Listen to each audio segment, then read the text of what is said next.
Hello everybody and welcome to another stream. We are playing Guild Wars 2 tonight.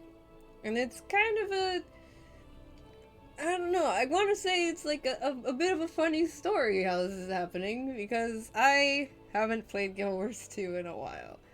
As you can see my character in front of me, that's my main character. Her name is Kariko Aethershot.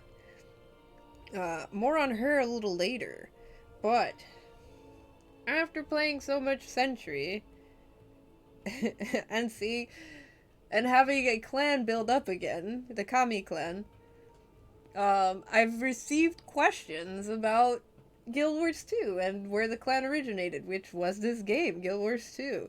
And the clan does still exist in this game to this day. It's a little dead right now, but yes, it still exists. And so, I was like, well, the next X-Pack is coming out soon. I need to get back into the game anyways.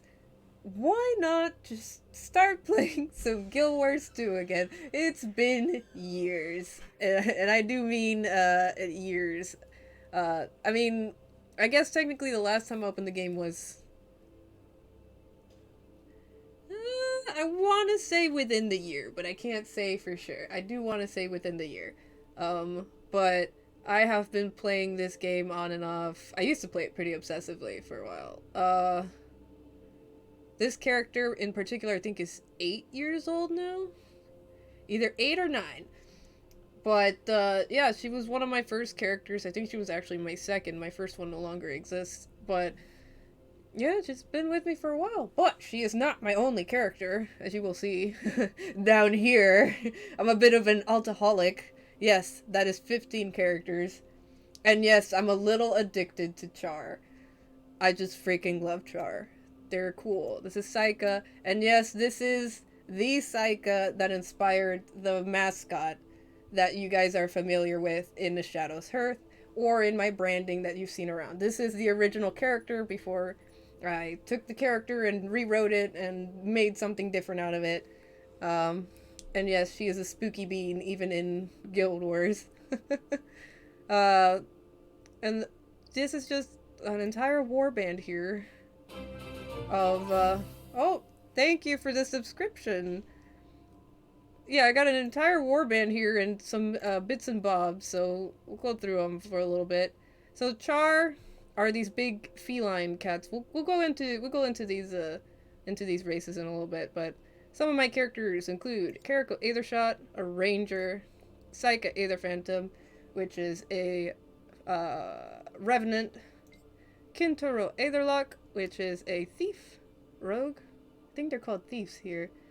It says Daredevil down here, but that's because she's in a elite specialization. Something we'll get to further down the line.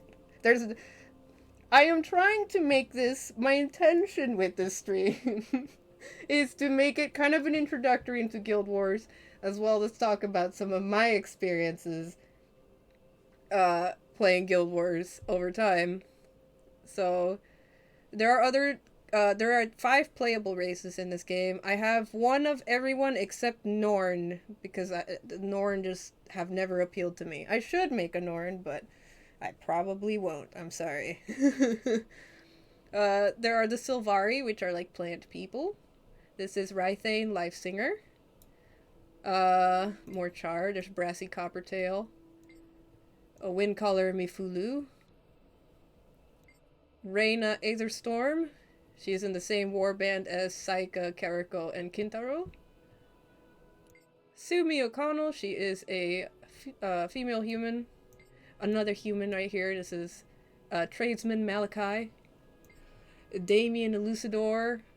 And then there are the Asura, which are these cute, short, gremlin-looking... I don't know how to describe them. But they're very intelligent, and they're not afraid to let you know that. Hi, Tychurion. Thank you for dropping by and saying hello. I always appreciate it when you stop by. But yeah, this is Jif the Tinker. She is a very explosive detective. Very explosive. And then we've got Earthstalker Koto, Tsukiko Yamada, and Scrappy Gearweld. We are probably gonna make another Char tonight, ladies and gentlemen, because I am helpless. But let's get into character creation, because some of you that are joining the game, I know, are looking to join the clan or just try it out, or even just looking for a general MMO to play. I'm going to be really honest about Guild Wars 2 and say, as somebody who has tried many MMOs, because I do like the MMO, what do you call it, genre. I do like MMOs as a whole in games. Guild Wars 2 has spoiled me for MMOs, because it is so damn good. It is, the story writing is great, the design, the cutscenes, the questing, you have like a bazillion things to do, a great crafting system, great character customization system. It is not as in-depth as something like, I think it was Black Desert last time I played it, where you can tweak like down to the pupil size and eye socket placement or whatever. It's not that in-depth, but it is still pretty good, and you're gonna see some of that in a second. Guild Wars 2 is easily one of the best MMOs out there despite its age, and I heavily recommend you try it out. They are free to play now, and you're going to have some restrictions on a free to play account that won't be on a paid or box price account. Mine is a box price account because I bought it before it went free to play. But it's still a really good account to have, and you can always upgrade later. So they're really good about upgrading and accessibility, which is very nice. So if you're looking for a really good MMO just to put some time in that doesn't require a subscription, then Guild Wars 2 is probably your best bet. Other MMOs I've heard about that are pretty good but do require a subscription is, well, honestly, the only one I've heard about that's pretty good with a subscription is Final Fantasy. But that's not in my interest field, unfortunately, and I don't have the money to spend on a subscription. So here we are, character creation. Oh, the art of Guild Wars 2 follows this kind of style a lot, especially in the early stages. I can't speak for the later stages, but generally, yes. From all the content I've personally played, I'm not sure if the art direction has changed at all, but it usually looks like this, and it's glorious, and it's beautiful, and I love it. So you've got your humans, and I'll just read these descriptions for you, because I don't think some of you are going to read these. But first, we got the Char. The Char race was forged in the merciless crucible of war. It is all they know. War defines them, and their quest for dominion drives them ever onward. The weakling and the fool have no place among the Char. Victory is all that matters, and it must be achieved by any means and at any cost. And as I mentioned, the characters I've made earlier are part of a war band in my stories. So there'll be more on that later. I'm not going to go too deep into my own character's lore right now. I'm trying to be introductory. But anyways, let's move on to the humans. Humans have lost their homeland, their security, and their former glory. Even their gods have withdrawn. And yet, the human spirit remains unshaken. These brave defenders of Kryda continue to fight with every ounce of their strength. I don't have much to say about humans. They have an interesting lore in this game. But it, typical human stuff. There's a queen. There's political strife between them and the other races, and humans be humans. I don't know what else to say about them than that. I'm not great with humans. Here's the Norn. If you're into like Vikings and Norse mythology, as well as spiritualistic traditions and stuff like that, this is probably the race for you. They're super cool, and they can turn into like freaking werebears and werewolves and were-leopards. It's great. This race of towering hunters experienced a great defeat when the ice dragon drove them from their glacial homeland. Nevertheless, they won't let one lost battle, however punishing, dampen their enthusiasm for life and the hunt. They know that only the ultimate victor achieves legendary rewards. So as a Norn, if I remember correctly, because I have not played through like the early Norn story, you're building your legend. So the greater hunts you have, the greater your legend is going to be. And your story follows that prerogative during the early stages. And then we have the Asura. These alchemical inventors may be short in stature, but they're intellectual giants. Among the Asura, it's not the strong who survive, but the clever. Other races believe they should rule by virtue of their power and strength, but they're only deluding themselves. In due time, all will serve the Asura. They're geniuses. They're smug little geniuses that like to experiment with magic. And I just love how snooty they are, but at the same time they can be so annoying. But they are fun characters to write about and fun to play. Their story I've played I think through all 3 branches, I'm not positive, is also pretty fun. They got some fun villains going on there. Then we've got the Silvari. Next to the Char, the Silvari are probably my favorite because they play on the themes like the traditional elves, nature magic, druidic sort of traditions with a lot of plant life and botanical themes mixed in. It's beautiful. Their city is gorgeous. Don't worry, I'll get around to showing you guys all the racial cities, but whew, Silvari are awesome. The Silvari are not born. They awaken beneath the pale tree with knowledge gleaned in their pre-life dream. These noble beings travel, seeking adventure and pursuing quests. They struggle to balance curiosity with duty, eagerness with chivalry, and warfare with honor.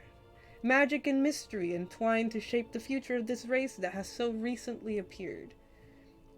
The Silvari are, yes, the newest race in Tyria in terms of the lore. They have been playable since the game release, but in Tyria they are the newest race. I think they appeared about 25 to 30-ish years ago.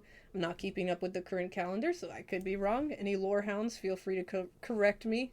But in any case, those are the 5 races. So we're gonna do a Char, because I am helpless. I love Char. And we're gonna do a female. And, done just about every class, I think, for Char, except a Necromancer. I've never been great with Necromancers, so I've never really played them. So, I guess this is as good a time as any to go into the different classes. I have had questions about the differences in classes, if there's any significant differences in race that make playing one race favorable for a class versus another. I'm not a super meta player, so I can't give you the nitty-gritty numerics of it all, but race, to my knowledge, does not have any effect on your stats. It only changes certain racial-specific elite skills you get as you play the game. I believe the racial elite skills are available to you from the beginning, or become available as you level up, and they're just skills that are based off of the race itself and their characteristics, their history, their lore. So for humans, you have prayers to the gods that have withdrawn. For Char, you have, what was it? You can summon your legion, because Chars have legions. We'll go into that a little bit later. Or you can summon a Charzuka or a Roar. And those are just skills that have effects, but do not have permanent effects. I hope that clarifies some of it for you.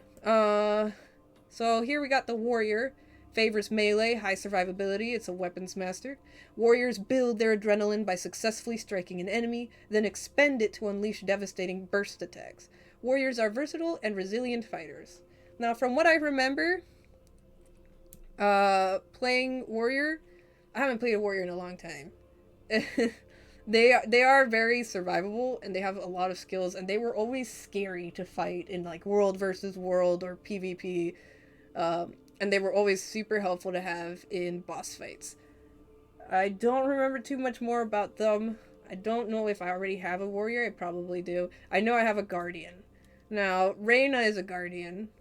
They are melee like the warrior, but they also support their allies. So you have a lot of healing involved with paladins. You can do, sorry, not paladins, guardians. Excuse me. You got a lot of healings that you can do with guardians that, or you can do, what was the other one? Defense support, I think it was. Or you can even focus all on damage. My guardian focuses all on damage. Reyna is a dragon, is what's called a dragon hunter, which is an elite specialization. I'll talk more of those quite a bit later, because those have to do with the X-Pecs. But I love them personally. Guardians are a lot of fun for me to play. I just love being able to support my friends and also be a little tanky.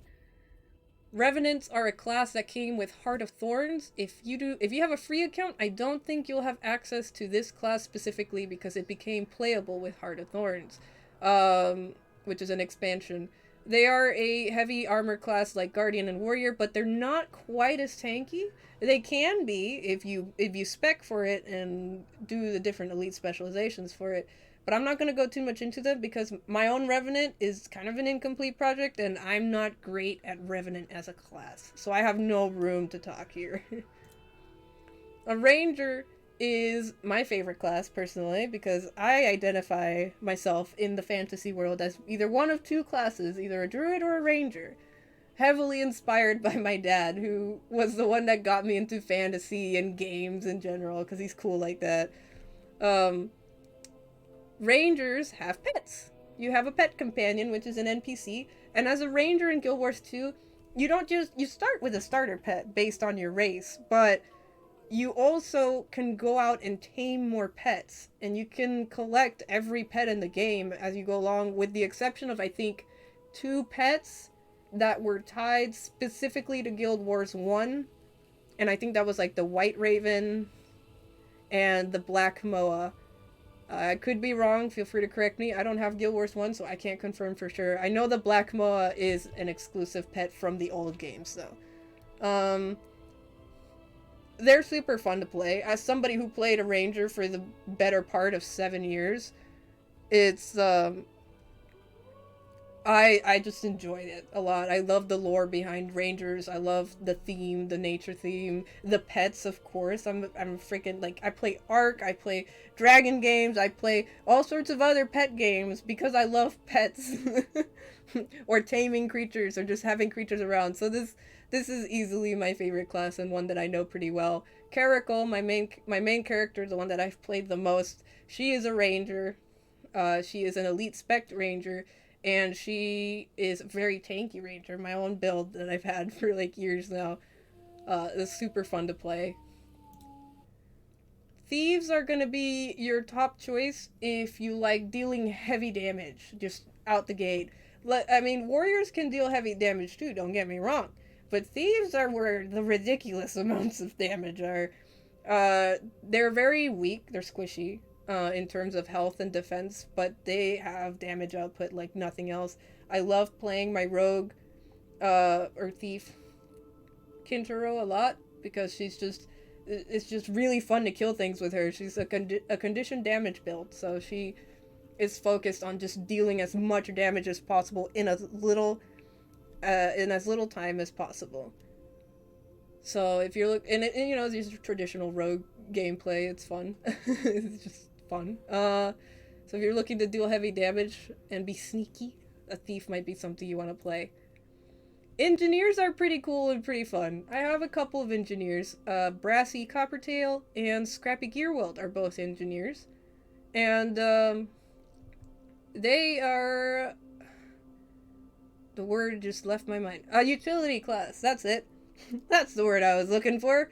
A lot of skills for the engineer revolve around these there's different skill sets for every class, and you can do multiple different builds, which is really nice customization. But a lot of skills in engineer revolve around making the most of your equipment or your tools. So they can be melee or ranged. They have gadgets, turrets, toolkits. You can be a turret build, you can be a gadget build, you can be a toolkit build. There's other elite specs for it. Engineers are jack of all trades, and with enough time, masters of many. Able to bring dozens of abilities and tool build skills to a fight, their art is in choosing the right one to utilize at the perfect time. I have been absolutely destroyed by engineers in PvP and World vs. World, so I am very afraid of them. But me as an engineer player, not great. I can't manage the I can't manage the toolkits that well. I suck at it. Too much to keep track of for me. But I have been friends with some really amazing engineers, and if you really like shuffling around a bunch of different equipment, it's pretty cool. It's something to try for sure. Now, like I mentioned before, I was never able to get behind Necromancers. The gameplay is not appealing to me, but they are, from my memories, one of the strongest classes in the game, just from a damage output perspective and survivability in general. They are light armor, And if you don't build them right, you are going to be super squish, and it's not going to be fun for you. But I have seen Necromancers solo legendaries and champions with the right skill set and the right management. So if you're into spooky things and undead minions and spells that drain the life from your opponents, this might be the class for you. They favor ranged, summon minions, and use dark magic. Necromancers of Tyria are monsters on the battlefield, draining life force from their enemies and entering a death shroud that temporarily grants them powerful abilities and protects them from harm. I cannot tell you the amount of times I was in a PvP fight with a Necromancer and gotten close to downing them, only for them to use a death shroud and escape my ability to harm them. And it's like, why you do this to me? But I have personally played Necromancer very, very little, so I don't have much else to say on these guys. Elementalists! These are one of my favorites. They're just... oh, they're so much fun to play. I am horrible at the rotations, but they're so much fun to play. These are character types that favor, well, the elements. You get 4 elements to start with. I think that's all you get through everything so far. I haven't seen an elite spec that adds any elements. But anyways, I'm getting off track here. You get the earth, the air, the fire, and the water elements to work with. And I think you start with only one when you're first leveling, and then you move up towards others as you go along. You can switch these elements to get different buffs. So water element is usually focused around healing. It's not a really heavy damage dealer, whereas fire element is all about that damage, but not necessarily great at supporting you. And then there's the earth magic, which does more defensive type magics. And what was the last one I said? Air! Yes! Air, which gives speed buffs and other support type boons. So elementalists favor ranged battle. You don't want to be up close and personal with a lot of your enemies as an elementalist, because you are a light armor wearer and you will suffer for it. But they are very versatile. Elementalists harness the power of the 4 elements, water, earth, fire, and air, to cast powerful spells. Their ability to change their elemental attunement mid-combat is versatile, but difficult to master. There are differences among these classes that make them unique to play versus each other, and one of the differences with elementalists is that you can swap your elements, in mid-fight, but you can only have 1 weapon at a time. Whereas someone like a thief can carry 2 different weapons and swap between those in battle, and elementalists can only use 1 weapon in battle. So that could be a staff, or a scepter, or even a pair of daggers. So think about that whenever you choose your class, I guess. Now, Mesmers. This is one of the classes that I find personally a little bit unique to Guild Wars 2. They are illusionists. And whereas all the other classes have familiar, counterparts in a lot of MMOs, I feel like this one is kind of just its own thing. So, Mesmers, like Necromancers, have this ridiculous ability to deal damage in obscene amounts and get away with it scot-free sometimes, that are on par with something like a warrior or a thief. Mesmers are generally really squishy, but when you build them right, they can be a force to be reckoned with. Now, I used to play a Mesmer, not super often, but Saika started as a Mesmer before becoming a Revenant. And before then, she was an engineer. Haha. But, she was a Mesmer for a little bit, and, I never perfectly mastered this class. I can see the potential if I bothered to learn the rotations, but it's just not my style. I like getting up close and personal with my enemies a lot, or just shooting them with a bow. It feels much more effective to me.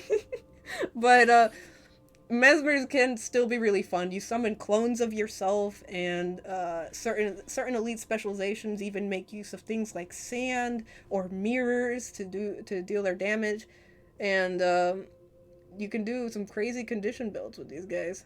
So they tend to favor ranged, like Elementalists and Necromancers. You don't typically want to be doing melee with a Mesmer. They are masters of magical misdirection. Mesmers create and shatter clones and illusions of themselves in battle. Mesmers rely on evasion and subterfuge, requiring finesse and practice to perfect. And I 100% agree with that observation, because I have never been able to master that. So, in any case, we're gonna choose a class here. What shall we play?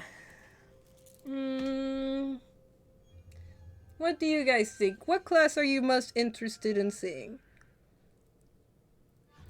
I'll give you a few seconds to, or a minute to make your statements. We've got 9 classes here. You can see them up here. What class would you guys like to see me play?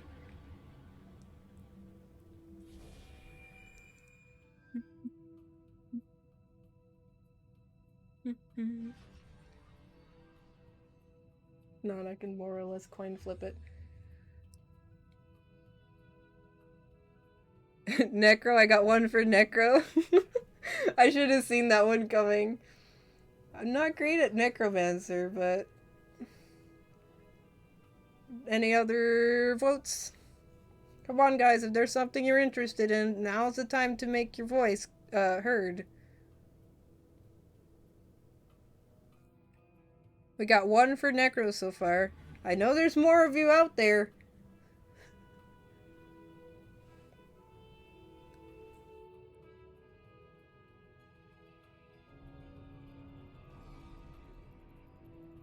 Ten seconds.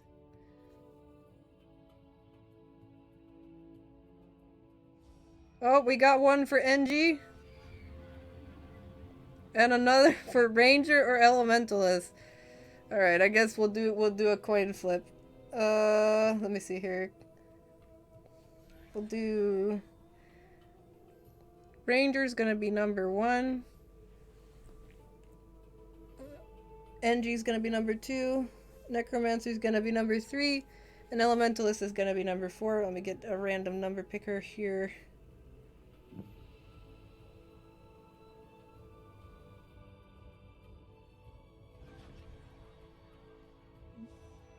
The winner is number 4, which is Elementalist, I believe I said. So we're gonna run Elementalist. Now here is where character customization comes into play. You can make your character pretty tall or pretty small, relative to the average height. So everybody's got characters that have an average height. Char are some of the largest characters in the game, I think next to Norn. I think Norn can actually get a little bit taller than Char. So in general, you're going to see Char being larger than most humans, Silvari or Asura. We're going to make her, I guess, a little bit on the taller side. You can also choose physique. It's not as in-depth as some games, but you can choose in general how chubby or skinny your character is. We're going to go with the... I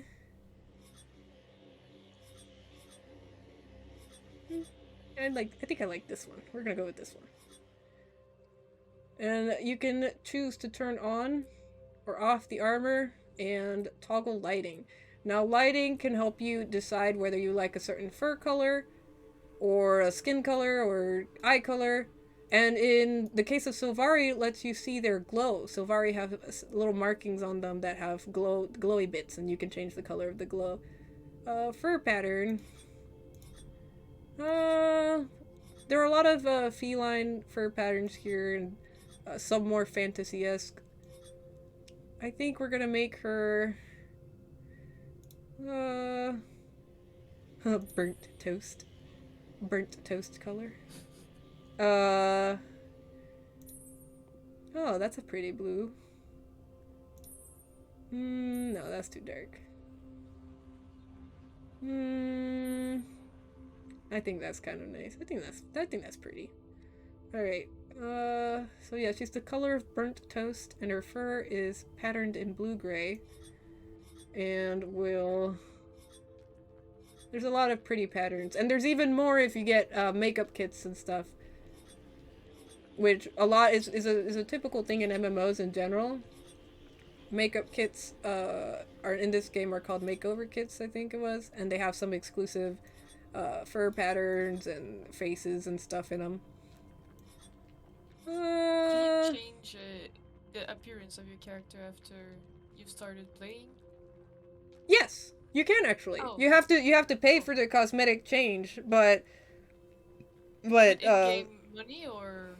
well, with premium currency, but you can Oh, earn the okay. premium currency with in-game money. So if you Okay. hustle enough, you can get it. Just and there's a lot in the game that raises the chances of you getting those makeover kits through a variety of other ways. So it's very accessible. I think I like this Okay. fur pattern best, so we're gonna roll with this one. Yeah. And head option. So now we get to choose the fur hairstyle.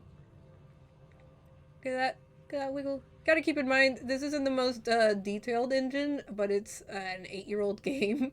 So you're not gonna have the highest fidelity stuff, but it is really pretty for an MMO type engine, so I'm still happy with it. Can do no fur. We can do little bushels of hair.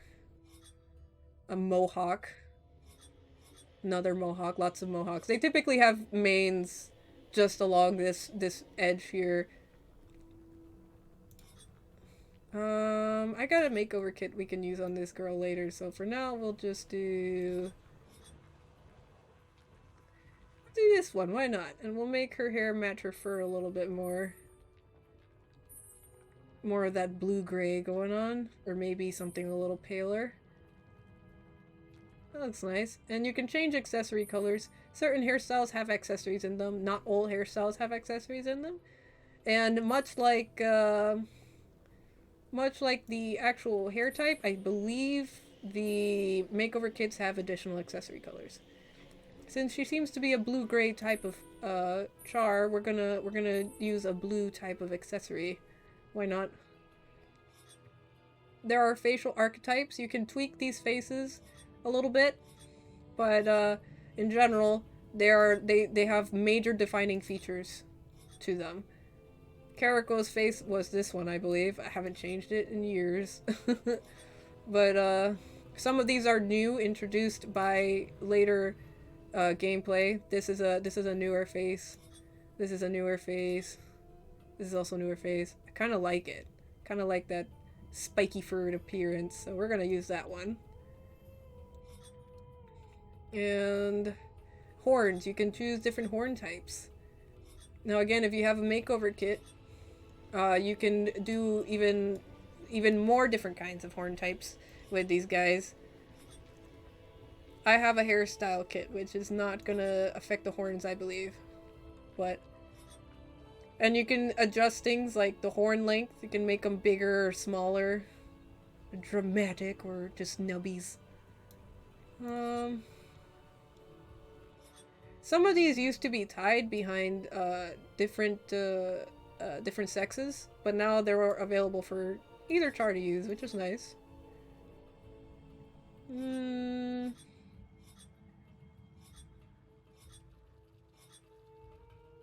She shouldn't have too big horns. I don't think I want her with big horns.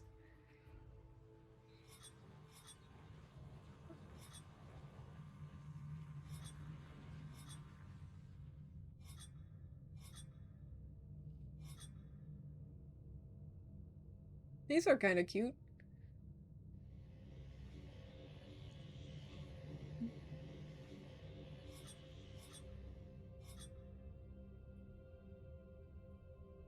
She looks old. How dare you? Those are beauty marks?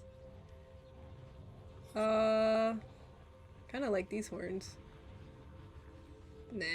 We'll do the ram horns. They look really cute. They look really cute on her. So now we get the face options. Now this is where you can get more nitty gritty with the character. I'm probably not going to play too much with these, or I'll try not to. Eye color, again, if you get a makeup kit, you don't like any of these eye colors, you can probably find something really interesting using the makeover kits. We're gonna make this green color. I think that's pretty, or this minty one. I like the more desaturated color. Now eye angles can make up. We'll give her happier looking eyes, and squint.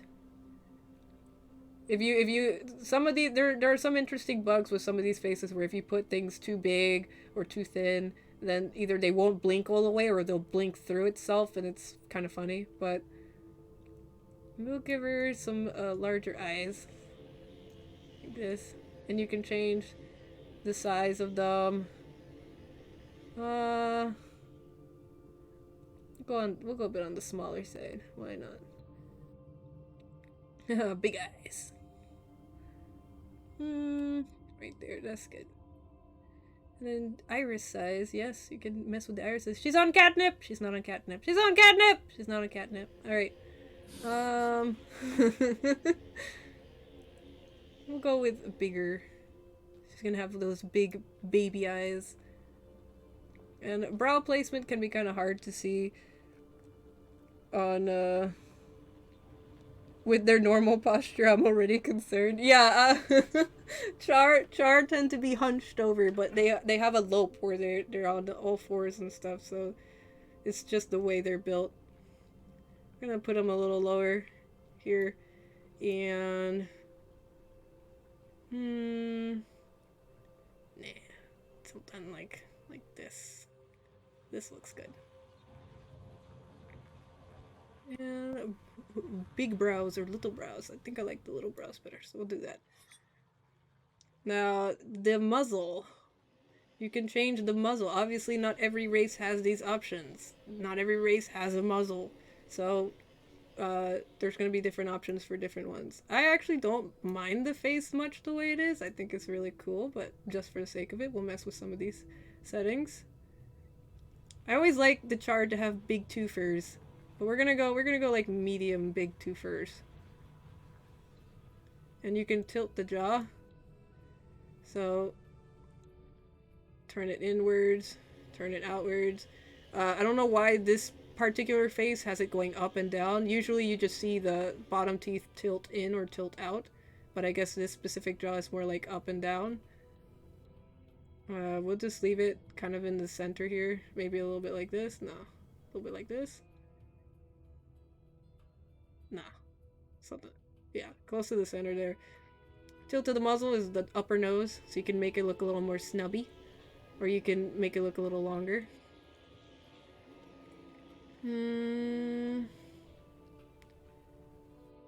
I kind of like it like this.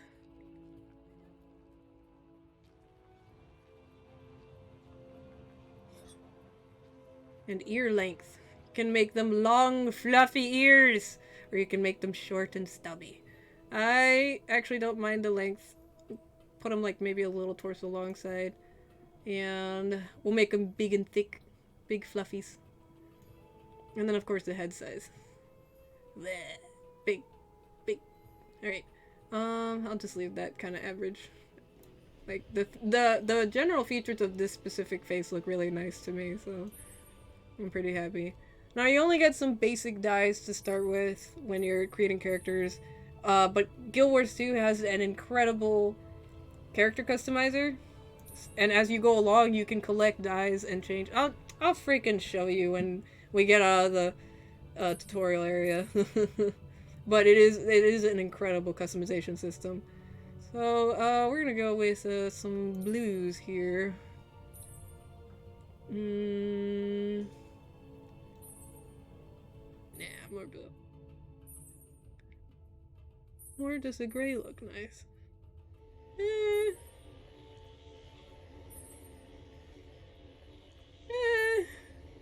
I'll do that. Why not?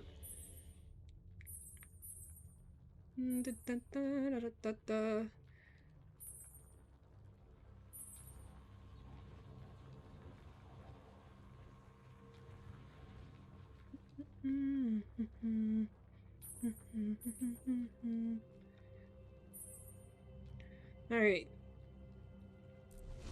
So now you get to choose aspects of your story. Guild Wars 2 has this big focus on your story. Every character that you make in this game is, as best as they can make it, unique to you. They want you to be immersed in the story, and in my opinion, they do a great job of making you feel connected to your characters. So, these have the preliminary effect of choosing which skin you start with. So, Guild Wars 2 has a great skin collecting system. As you go along, you can collect more and more armor skins and switch between them later on with transmutation charges. Like I said, I'll show you guys when I'm capable of showing you. But for now, if you're into lore and building your own character story, this might be a great way for you to have your first interactions with your character.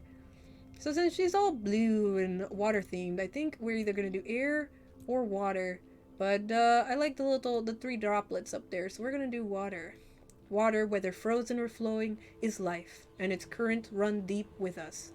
So every element symbolizes something. So in this case, I study all the elements, but I wear a gem that symbolizes my love of water. Now this used to actually affect part of the story way back before they streamlined it. Not that you would end up with different story bits for it, but that you had access to different dialogue options based on what you choose. So this is an overarching character trait for this character. Trouble may follow me, but I use my blank to overcome it. You have charm. I'm charming. No one can resist me when I'm at my best. I know just what to say to lighten the mood or bolster courage. Dignity. I'm dignified even when I'm up to my ears in mud. It's what makes people respect me. A serious, thoughtful demeanor is the route to success. And ferocity. I am ferocious. Threatening violence gets me further than anything else. I'm a natural, though I do try to use my powers of intimidation for good. Now she looks like a friendlier sort of charm, so we're going to use charm, because I think she would use her charm to talk to people and be friendly. And this is, this actually does affect your gameplay, so based on this, you'll have different early stories for your character than another player. Karako, for example, is an Iron Legion soldier, but there are two other legions worth exploring if you're into that. So in this case, we have a Blood Legion soldier. I'm a Blood Legion. I charge straight into battle. The Blood Legion pushes to the front line in any combat. We're powerful and bold, and none can match our prowess on the field. We have Ash Legion. I am Ash Legion. I use cunning to overcome my enemies. The Ash Legion teaches stealth and subterfuge. We end battles before they begin with infiltration, information gathering, and precision strikes. And then we have Iron Legion. I'm Iron Legion. I march to the boom of war machines. The Iron Legion has ignited our industrial revolution. We perfected metalwork, cannons, and most importantly, guns. Now, I'll let you guys decide what legion she fits in, because I think she could go in any of these. I feel like she's gonna be a healer type character, but who knows, maybe she's got a secret ferocious side or a sneaky side. What legion do you guys think she should go into? I'll give you guys a minute to decide. What legion do you guys want to see? Keep in mind the legions are pertinent to the char. You don't see this with humans or Asura or Silvari or Norn. Ash Legion. We got one for Ash. Anybody else?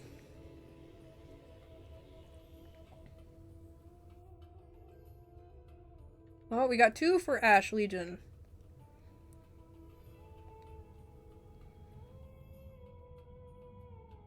$30 seconds left.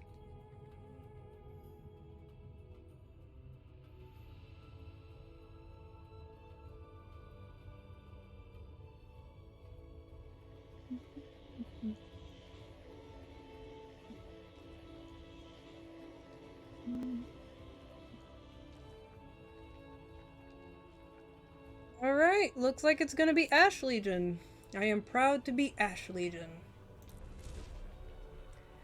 And now we get to our warband members. This is actually pertinent to your story because this determines the main companion you have during the early part of the story. So we'll see who we have here. We've got Maverick. Maverick is the best single combat fighter I've ever met. Unfortunately, he has a wild streak and an ego the size of the Black Citadel. He may be a loose cannon, but he knows how to make things epic. And then we have Uriel. Uriel is our Elementalist, is the most loyal soldier in the warband. She's also stubborn and bad-tempered and protective, but at least she's honest. She stands by me and I trust her with my life. We have Klosper. Klosper lets his blades do the talking. He's extremely calm and quiet, even for a thief. While others are quick at making threats, Klosper is silently positioning himself to make a quick kill. Good thing he's on my side. And then we got Dinky! Dinky was the smallest cub in our Farrar, so he had to be twice as tough just to break even. He gets picked on because he's a guardian, and not so smart, but I stand by him. He's always been a good friend. And then last but not least, we have Riva. Riva fights hard and plays hard. Nothing gets her down. She always jokes that her best weapon are her engineering tools and a sharp sense of humor. To Riva, life isn't worth much if it isn't fun.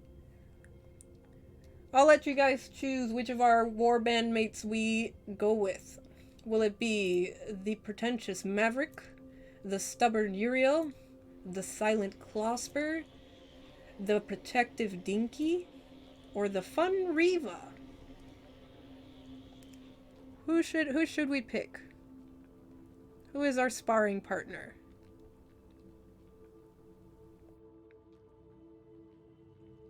I'll give you guys a minute.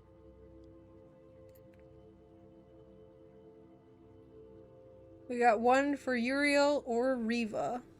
That's 2 for Riva.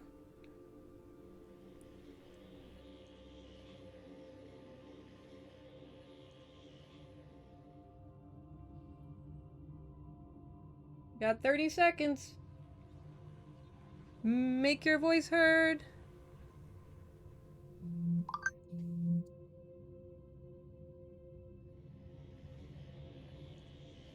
We got 2 for Riva, 1 for Uriel. Anybody else?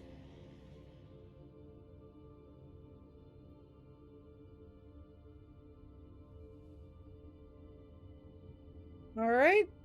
I guess it's gonna be Riva then. Okay, so we got Riva. And last but not least, they tell me the soldier that sired me is a blank. So this has to do again with your early gameplay. This decides a certain story chapter for you. And can be more about your character if you choose to focus on lore.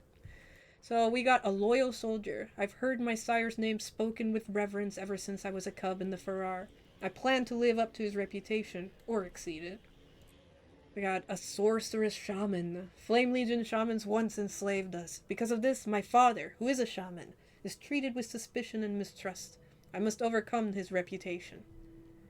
And then we've got an honorless Gladium. A Gladium has no warband. My father turned his back on his. Now he's an honorless Gladium with no respect for the chain of command, and I have no respect for him.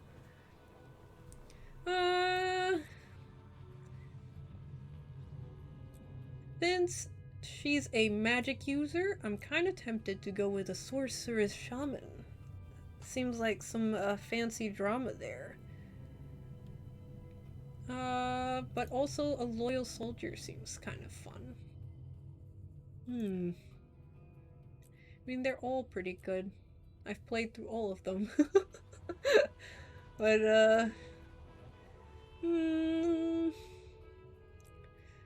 a Sorceress Shaman, I think we're gonna go with. And now we see the results of our selection here. So in my story we see, though trouble may follow me, I overcome it with charm. I'm a soldier in the Ash Legion and my warband is my family.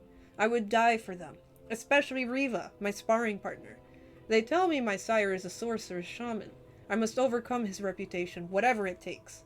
I'm an Elementalist, and I study all the elements. I wear a gem that symbolizes my love of water. This is my story. And now we give her a name. This game has unique names. They're not hashed. I mean, the usernames for the accounts are hashed.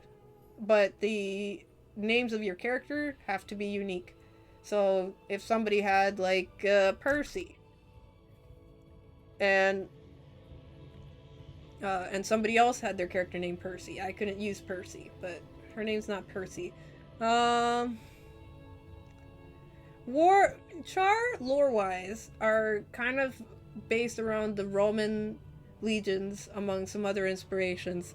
So, what is a Roman-sounding name? Does anybody have a Roman figure that they admire? Let's see. Let's look at some of these. names, a strong name. Let's see here. We've got Aurora, Juno, Venus, Victoria, Vesta, Minerva. Minerva sounds kind of cool. How about Minerva? I think Minerva would be a really cool name. So we've got Minerva, and the second part of a char's name is their warband name. They don't make this super obvious in the beginning. If you're just starting out this game and you're going through character creator, you're not going to see this, and not everybody will care. I've seen people named after their Twitch TV accounts. I've seen people named after cupcakes and sprinkles. But I like to make mine a little bit more lore wise. So it's typically two words put together, and the words are usually related to warfare, but not necessarily. If you're familiar with the later portions of the game, there are also char that do not follow the legions that have their own unique naming system, but we're not focusing on that right now. So for Minerva, how about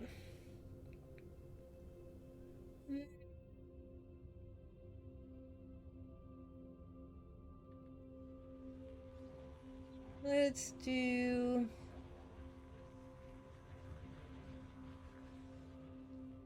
I wonder if this can fit.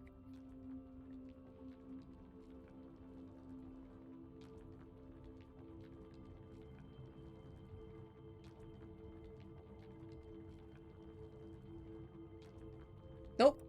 All right.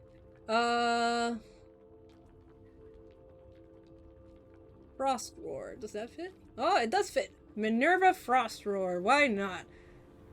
Part of the Frost Warband. Here we go.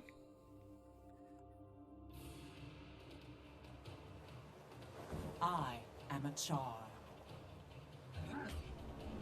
In this world of constant battle, I am the deadliest weapon of all. I respect no authority but the clenched fist of my legion. With engines of destruction, we have killed our gods. We reclaimed our homeland of Ascalon, and we planted victory banners on the graves of our enemies. Yet if we waver, it could slip through our claws. Victory, at any cost. I live and die where secrets hide. I thrive where danger dwells.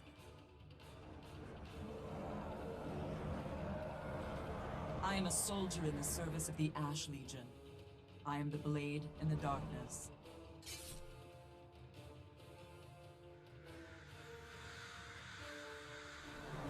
I've earned the respect of my comrades and forged alliances I can call on in times of need. My legion teaches stealth, patience, deception. We fight where the Citadel commands, but only to aid the Ash Legion's cause. Today, the Black Citadel's combined army will assault the ghosts that plague this land. I have been assigned to reinforce the bulwark. Let the Blood Legion charge blindly to their death. Let the Iron Legion build their machines of war. You will find me in the shadows. This is my story.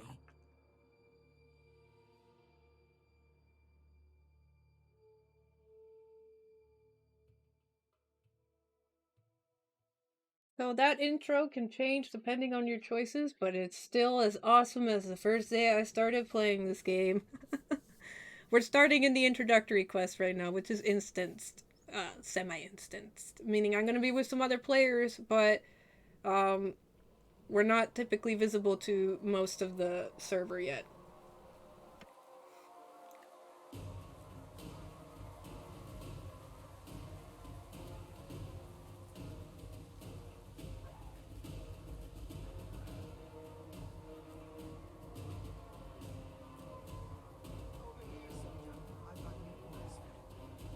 Hold on, my volume is really low.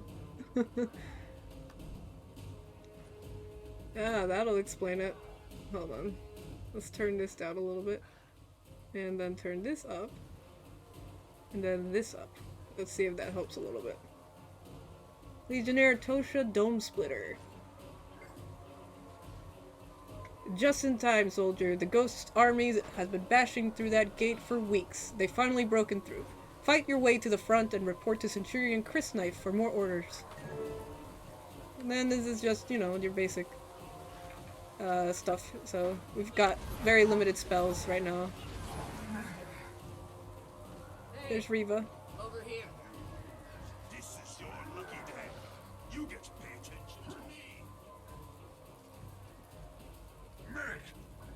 Somebody get me up so I can die fighting.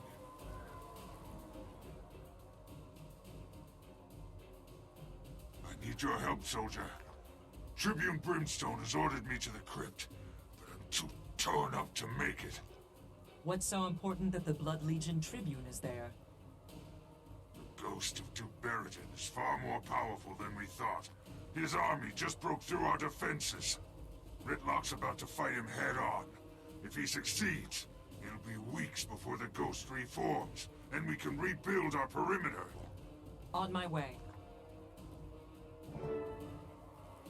Well, now we gotta get to the crypt. War men scatter.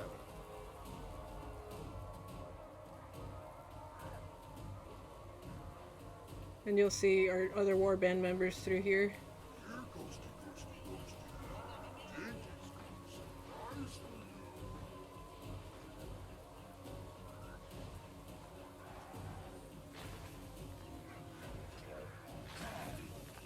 Snow's missing eye. The battle's in the crypt. I'm holding this tactical position. Open that gate, or I'll be holding your head. Now! Ritlock needs reinforcements.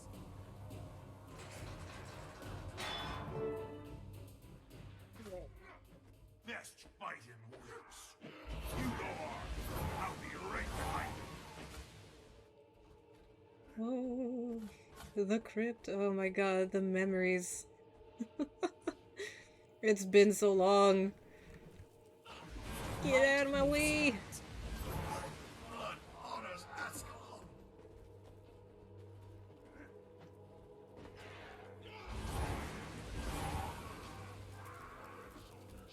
It's time to remind these ghosts who's in charge. We're going to hit Bearden so hard it'll take him weeks to reappear. Move out.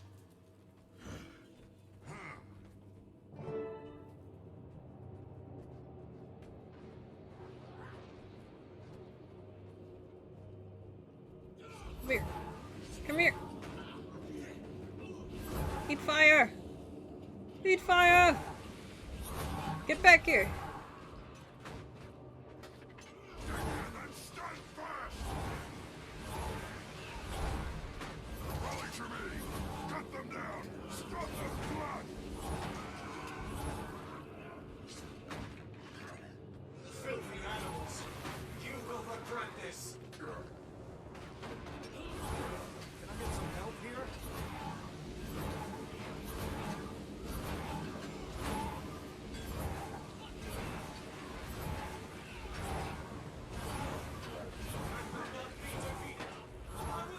Might makes right.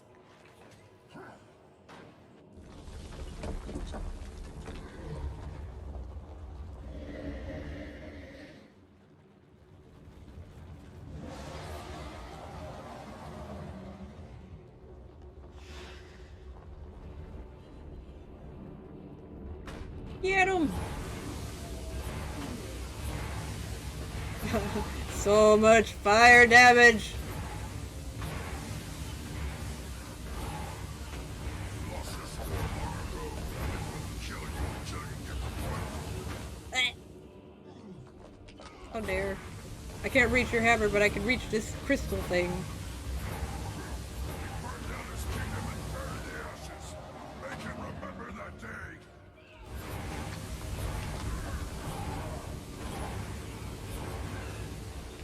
Forward, legions! Finish him!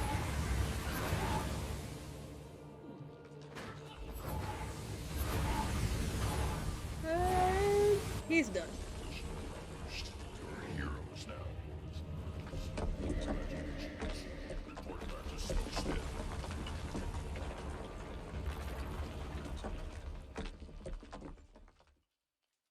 There is so much to that one scene alone, just in meaning and in lore and in everything.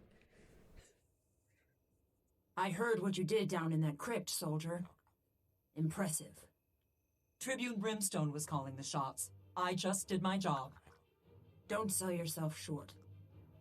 You were part of the team that took down Bearden and stopped the ghost assault. Smokestead is safe now, and you helped make it that way. People are still on edge, though. It'd help if they saw someone like you making the rounds, lending a hand. The quicker we get this place squared away, the sooner the legions can get back to business. You can help. I'd rather have volunteers. But if I have to issue an order, I will. That won't be necessary, Legionnaire. I hereby volunteer. Yay! Finished the story and leveled up. So now I get a secondary skill. I don't think I get to dual wield yet. Oh, that's my login rewards. Yes, dailies. Ah, yes. Ah, yes, level 2! They've done really well at including level reward information in the game. This didn't used to be here a few years ago, and now it is, and it's very helpful for new players. So if you're ever a little bit lost as to what's going on, don't be afraid to check your level rewards. I think you can click right here and see them. Yep, there you go. Your level bar is going to be down here at the bottom. The chat is here, obviously, and you can adjust what you see in the chat, as in most games, including ambient messages about combat, etc. What else is there? Do not be afraid to ask me questions if there's something that's really confusing you and I'm not talking about it, because I am so used to this game that I take a lot of features for obvious and don't think about it. This is Ashford Plains. This is the first starter area for the Char. Behind me is the entrance for the Black Citadel. But we're not going there yet because we have to help around here and calm down the people after the ghost assault. So Waypoint is pretty self-explanatory. You use these to fast travel through the game. And it looks like the cows got out here. This is an ambient event that you can take care of. So we gotta talk to this guy, Strodum Crushmaw. How am I gonna herd all these dumb cows by myself? They were spooked by the worms and broke out. I could use your help getting them back into the pen. And then I gotta run out and scare these cows back. So, come here, you. Get back in there. Go. Yep. Yep. Alright. That one's in there. Get that one in. This event might be bugged. I remember that being a problem once in a while. Oh no, it's working. There we go. These ambient events aren't always here, but they do trigger often in the beginner stages, so that people get lots of experience with them, which is nice. Get this here, and this here. So you can see Char lope on all fours when they're not in combat. Which is something unique to their species. Alright, we got the cows in. Keep herding them in, and hurry. Oh no, there's one more. I think that's all of them. It better be. Put those gates back up, and make sure they don't get knocked down again. Okay. Do I have to do everything around here? And then you'll see in the corner. Stop letting those cows escape, and we'll talk. So we got this heart in the corner. This heart lets you know what in the area needs to be done. So we're in the area of this specific heart where they need help around the farm. As you complete hearts, you get access to vendors. This is a vendor here. And they have unique items based on where they're located, who they are, even about the area if you're into digging up information. There is a lot of lore in Guild Wars 2, and they're really like cool about other people's stories and stuff. They like to encourage it as much as possible, so some of it is pretty open-ended. And it's just such a freaking amazing game. I love it. I have spent over 2,000 hours total in Guild Wars, just in various characters. I killed these spiders. That's the Dragon Breath skills, the new skill I got for leveling up. We're almost done with this heart. Doing hearts is a great way to get early experience, so I mean, you can't ignore them. You don't necessarily have to do them to level up, but they are worth doing, especially if you're into stuff like map completion. And as you can see, the map of Guild Wars 2 is massive. There are like all these, where you see all these numbers are areas to play in. Some of these areas you will not be able to reach even when you reach 80 unless you have the X packs, like what is this? Thunderhead Peaks? I can't remember if that was one of them. I think it was. Sea of Sorrows. Alona you're not going to be able to do unless you have Path of Fire, and then you're not going to be able to do, I think, the Heart of Maguma without Heart of Thorns. But we're not worrying about that right now. We are in Plains of Ashford, getting our first steps into the game. As you can see, this is for levels 1 through 15, and we are level 2. So we gotta finish helping these guys. Hello, cow. Let's get this heart done, so we can get to our next story quest. Yay! I'm level 3 now. Oh, I gotta get this heart here. There we go. And you can adjust controls slightly to what fits you. I haven't messed with controls much because I'm fine with the typical MMO button pushing. But there is like an action camera. I use free mouse because it's just what I'm used to. But you can right click to move the camera around, and it also moves your character around if you're just moving forward. Yeah, there's also an action camera if you want your pointer to be your constant look and movement direction. I don't like it in this game, but I know some players that do use it a lot. So this is another heart, and you just saw this waypoint unlocked. To fast travel anywhere, you need to find the waypoint to it, which makes map exploration really freaking useful. I think there's a convenience item you can get now that gives you all the the base game waypoints, but honestly it's just more fun and easier to play. Well, not easier, but it's more fun to explore in my opinion. This is a hero challenge. You can complete hero challenges around the game to gain additional skill points, more than just what you get through leveling. So we're gonna take on Titus Gearclaw.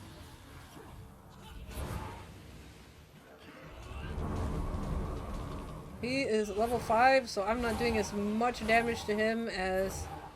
Or rather, he has more health and HP, or sorry, and damage than your appropriately leveled opponents. But that's why he's a really early skill challenge. You can always come back and beat him later when you're like level 10 or above, and it'll be a whole lot easier, but I'm gonna take care of him right now.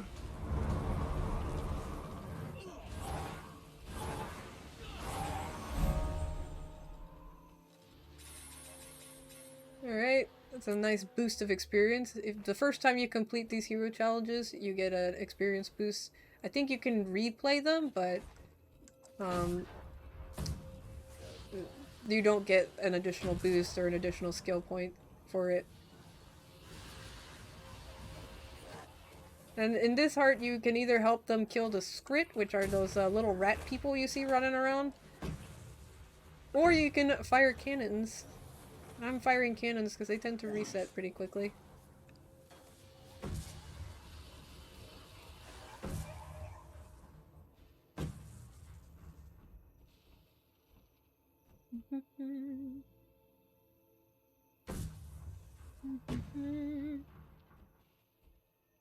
Oh yeah, and there's another portion where you can help them get like giant scorpion eggs for the same heart, but that's in a different direction. Not immediately here. Rely on iron, not false gods. And you can talk to certain NPCs for more information about the world. This guy works on the cannons. There we go, that's another heart complete. And I got the point of interest.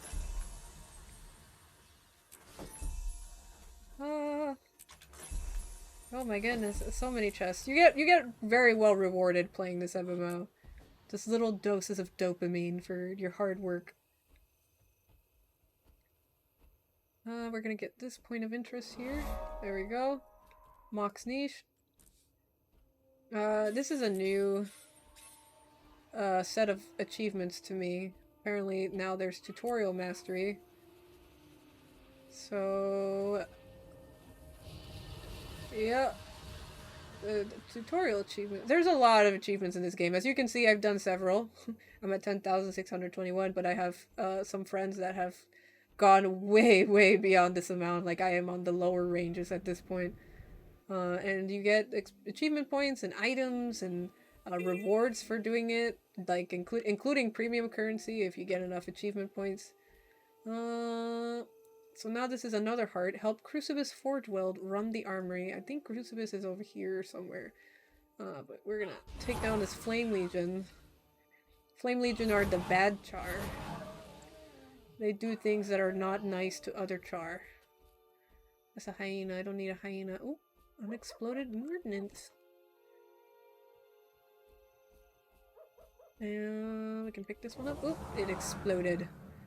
And now there's this Flame Legion because they were waiting for that moment. Ah, she's gonna blow up the ordnance.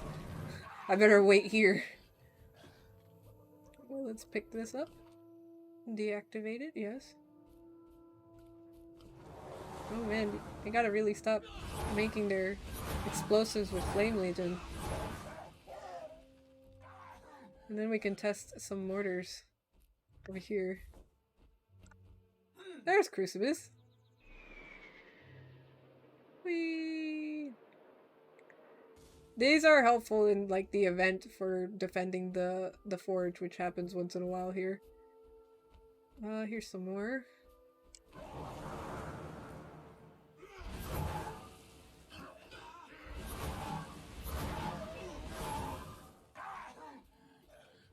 Alrighty.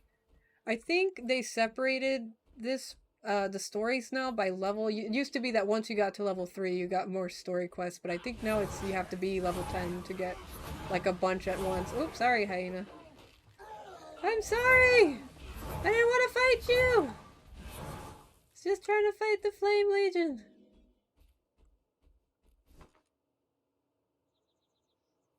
Alright, we're almost done with this heart.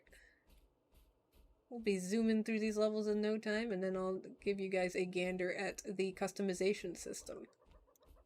Why are you here? Why do you spawn here? Like, what are you doing? What are you waiting for? Aha, there's another one. Come here! I need to finish this heart!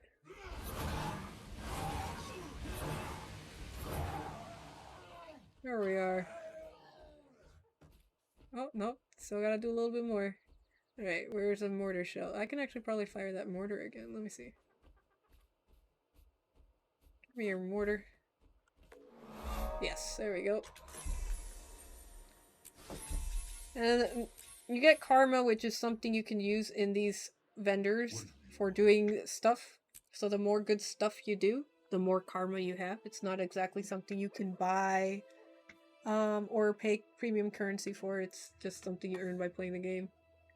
He has a tiny sharpening stone, and I believe one of the achievements was for eating a tasty cake and having a tiny sharpening stone. So let's see. Use that, and we ate the tasty cake. And I forgot to open this, so we're gonna do the homespun trousers. Why? I don't know, because I decided to. Alright, bag of luck, that's from my daily. And karma boosters, which is nice. Offhand use requires level 6, but this is stronger than my current dagger, so we're gonna use it anyways. And materials! You're gonna use these materials for crafting. So if you're into crafting like I am a crafting addict, then you're gonna want to collect materials. And then this is the storage button. I forgot to change that. It used to be in this little cogwheel. It's now in this box right here. I have a level 80 boost, but I don't want to use that right now for this character. I feel like we're just gonna level it the traditional way, and then these are just other items I have for the sake of having them. Let's see. Oh, right. Customization. Since, you know what, let's get somewhere safer than here. This can have events. There's a mount. You can ride mounts if you get, what was it? Path of Fire? I think Path of Fire introduced them. Yeah, it was Path of Fire. Path of Fire is the second expansion for Guild Wars after Heart of Thorns. If you're interested in mounts, you're gonna want that. Drive them back. Yay, armory defense. I actually kind of like this event. I'm gonna do it. Forget safety. I want events. Thank you for these rewards. Oh, so many rewards. All right. Gotta kill everybody. Come here. No. You shall not pass.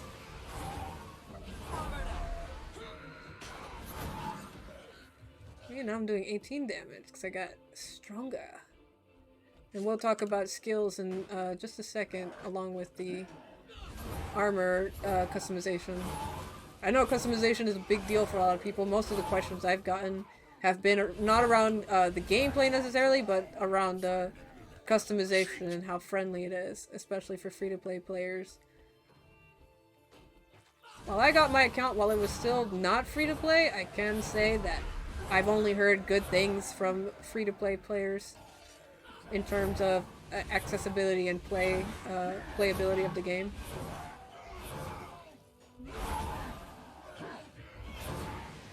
Alright, we got 4 out of 8 waves defeated. Oh, that's a worm. Sorry, worm! I don't want to fight you, no! There we go. Get off the floor! No sleepy times. There you go. Gotta fight.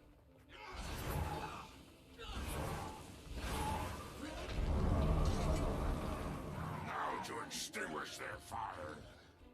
No, gotta do... Oh, there we are.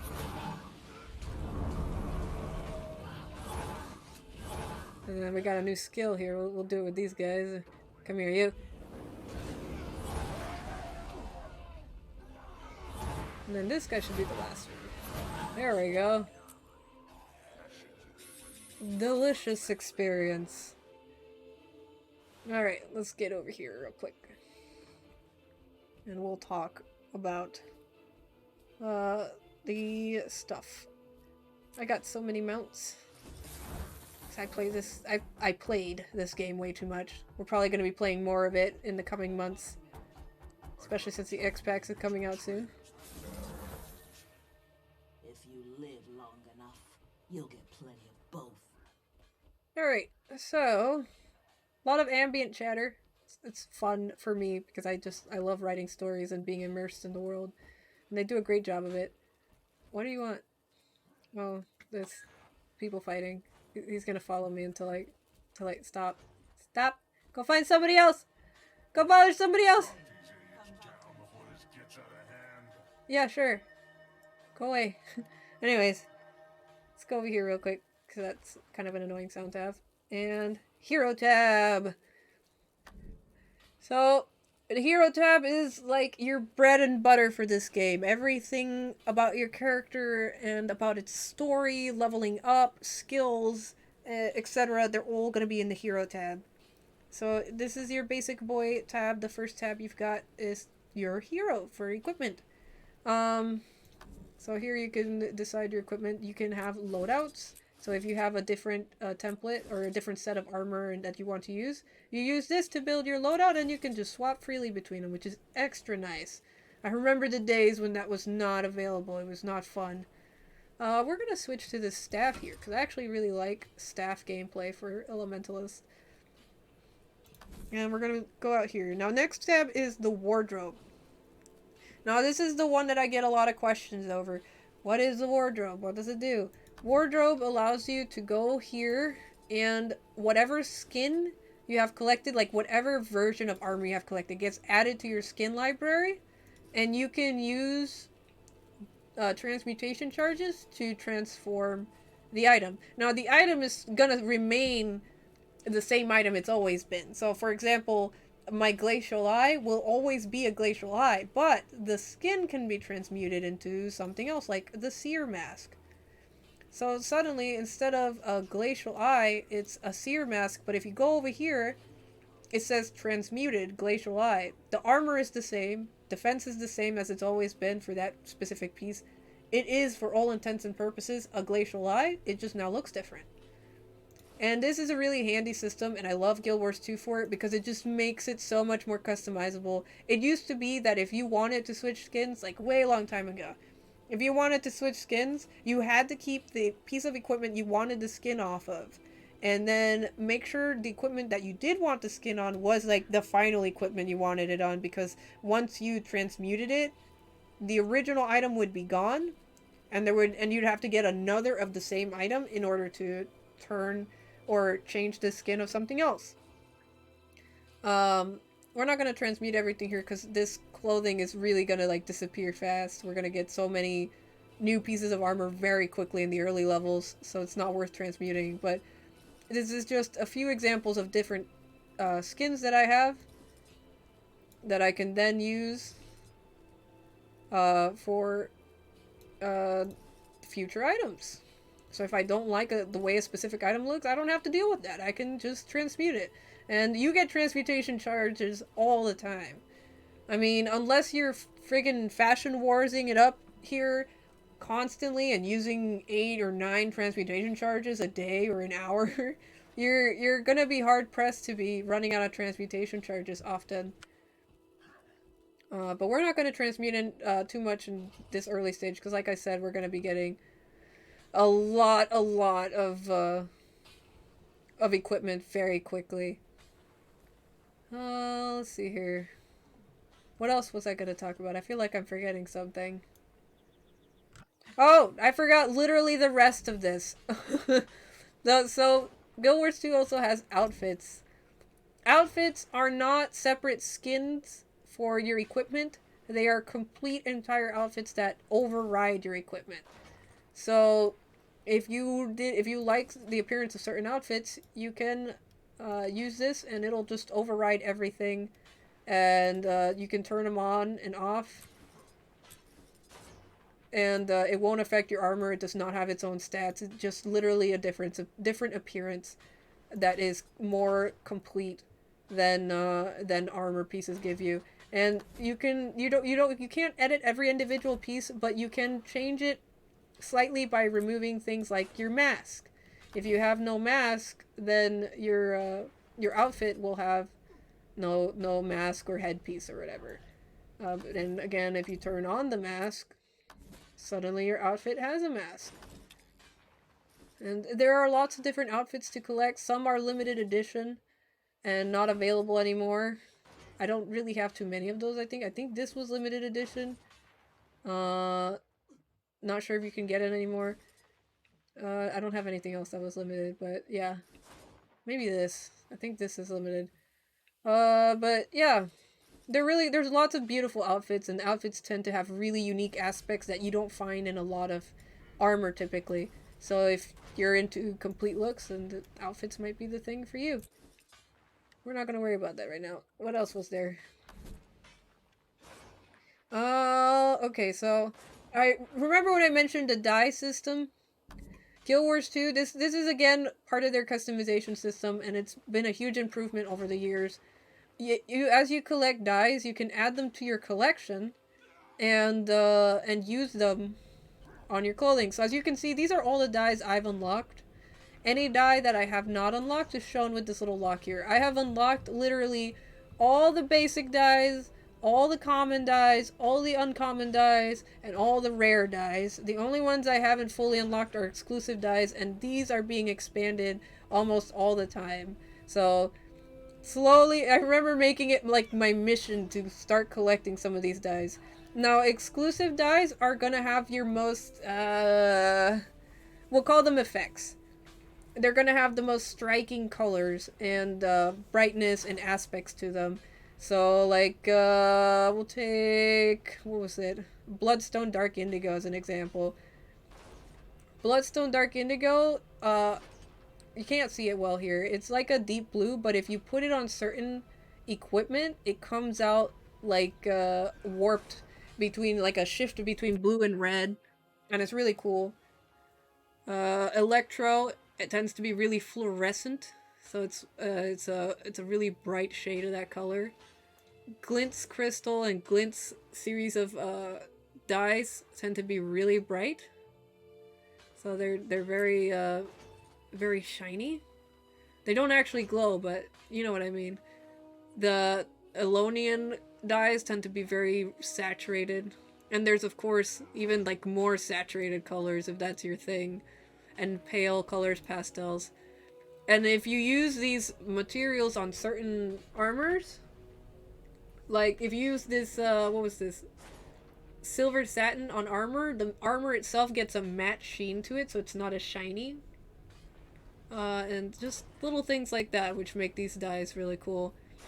These are also all good dyes though. If you're looking for specific colors, please don't feel like you need the exclusive dye or you're missing out. There's really a bajillion amazing dyes and you can get them pretty cheaply on the trading post.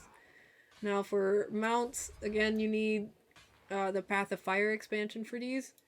You can also change mounts. I have a bunch of mount skins. We're not going to go too far into them. But you can change some of the colors. Some mounts have more color regions than others. Since these are all just the basic mounts, they all have one color region. But I can change those. Glider skins. Gliders come with Heart of Thorns expansion. As I mentioned before, Guild Wars 2 is getting ready to release their third expansion, which is End of Dragons. And as part of that, on their store page, you can actually buy the collection with a pre-order for End of Dragons and Heart of Thorns and Path of Fire to have them all in one for I think $50 right now. So if you're interested in this game and want to just get it all in at the same time, considering each X-Pack was originally $50 or more to purchase, $50 for all three is a pretty good deal. Gliders are from Heart of Thorns. You have to earn this through battle and experience and exploration.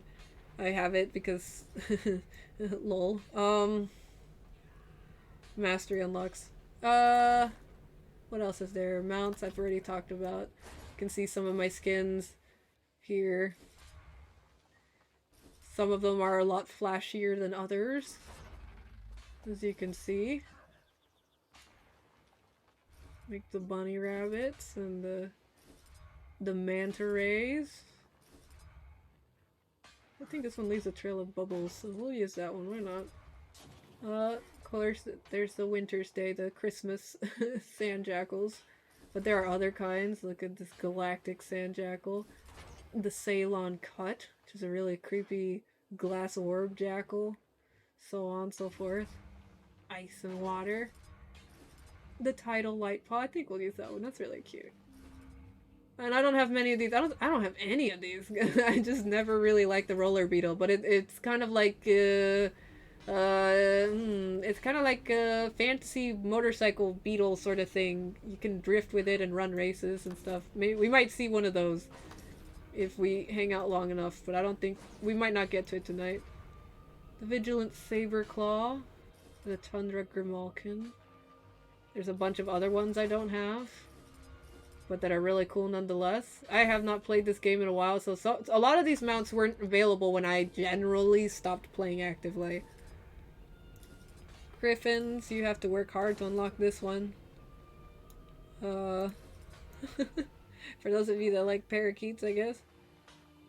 And the Sky Scale, which came with, I mean, you still need the Path of Fire X-Pack for it, but it wasn't necessarily a part of the story for Path of Fire specifically. It came with these things called seasonal living world stories that come between the X-Packs.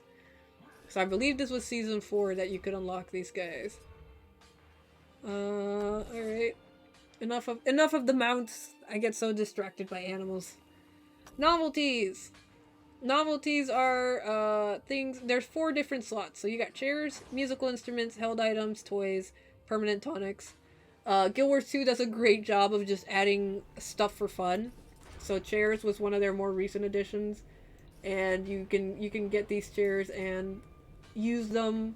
They like to support their roleplay community as well, so a lot of people use these for stories or just goofing off or screenshots. This I got for having an account a certain age. I think this was the 7th year anniversary present. The Legionnaire's chair, Sky Scale chair, where it's a dragon. You sit next to a dragon. It's cool. Musical instruments. The Magnanimous Choir Bell. You could get this on Winter's Day event. The flute. You can get that from the store. The drums. I have seen videos of entire like musical groups collecting and playing in synchrony. Just freaking awesome stuff. I can't play music, but I like to mess around with it. These are held items, I think it was. So you use these to just, like, I think they're typically kites, but yeah, typically kites and balloons. And you just run around with these. Like, it's just like a little doodah to have around. Toys you use to do special things. So, for like example, this pet Skyscale whistle calls a little baby Skyscale to play with you, and you can teach it tricks, and it's really cute. This shows you the Zephyr Sanctum before it was blown up out of the sky. It's really cool. The Zephyr Sanctum's kind of back now with the Festival of Four Winds, which just happens to be my favorite festival, but that's not available right now. That's more like around July and September. July, August, or September. I can't remember the specific dates, but it's fun. Endless Friendship Tonic, which just gives you like a visual effect. The toy sword. That's a costume brawl toy. So when you use costume brawl toys and somebody else uses a costume brawl toy, you guys can have like a fake fight basically in the general overworld. So the map, or if you're in a city, like the city, or just in general. It's not necessarily PvP. It's like a very, very light form of it. And they all have really silly skills that you use to fight each other. So I got a frying pan and a pirate sword, and they all have specific skills to them. So if you're looking for something funny to do, having some of these toys might be just for you. That's a travel toy, so it doesn't really change much about your character's movement. It just looks cool. Permanent tonics. So permanent tonics are things you can collect throughout the game. Some of them are exclusive, not available anymore, and others require a ridiculous amount of work to get. But you can use these tonics to transform yourself into something you're not.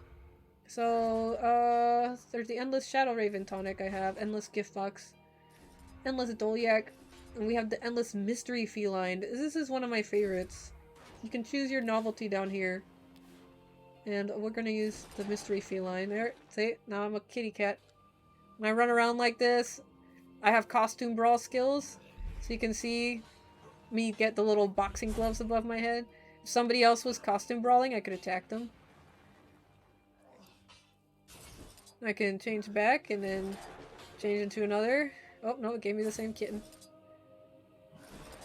There we go. And go from there. Novelties can be a lot of fun to play with if this is the kind of stuff you're into, just goofing off. Let's change it back. I keep getting so distracted. There's just so much to this game. Yes, kitty! Let's see what else is there. Novelties. Miniatures. I'm not a big miniature collector. Some people really like the collectability of these things, but I'm just... like, if I get them, I add them. But I generally don't go out of my way. So some of these are from, like, Halloween and Christmas, but they're generally just little models that chase you around. They don't do anything. You don't fight with them. You don't play with them. They just follow you everywhere. So I guess we could just pretend she has like a mini pet, and we'll go with the Sylvan pup. Why not? Just a little puppy. Oh, I have it turned off. There we go. Can unhide it. There it is. And this little miniature will follow her everywhere. It doesn't take damage. It doesn't disappear. It doesn't really get consumed.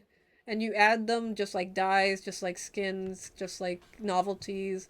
You can just add them to your wardrobe and have them forever to swap out at basically no charge or no cost to you.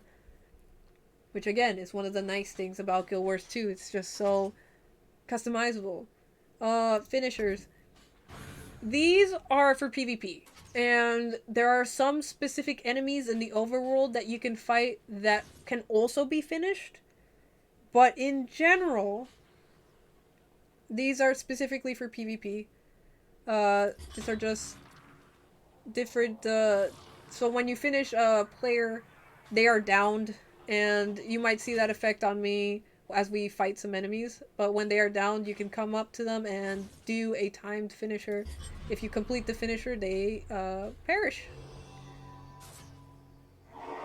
And depending on the finisher you have, you get different effects. This is my favorite. Oh, come on, play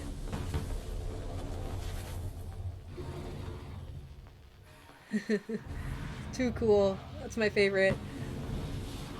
Kami was heavily based on Eastern inspiration, so of course I use this as like the official Kami finisher. But there is like an actual guild finisher. I wonder, do I still have it? Honor Guard, Ascalon Leader, Snow Globe, a birthday, cow. Yes, it's a cow. Can kill them with a cow. And rabbit rank. All the ranked finishers are based on what rank you get on PvP, which you raise with the more battles you do. So I think I got up to tiger rank. So I got all these from when I was climbing. It's been a while since I played PvP.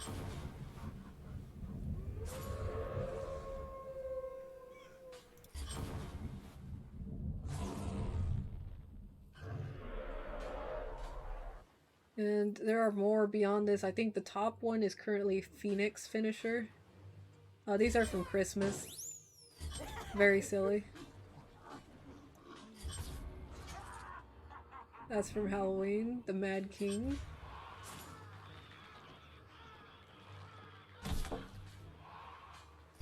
And that was because I finished World vs. World and Silver rank. I never really got to use those. It doesn't look like I have the guild finisher. Sad face. Oh, there are some new ones here. My goodness. I want to see if the guild finisher is.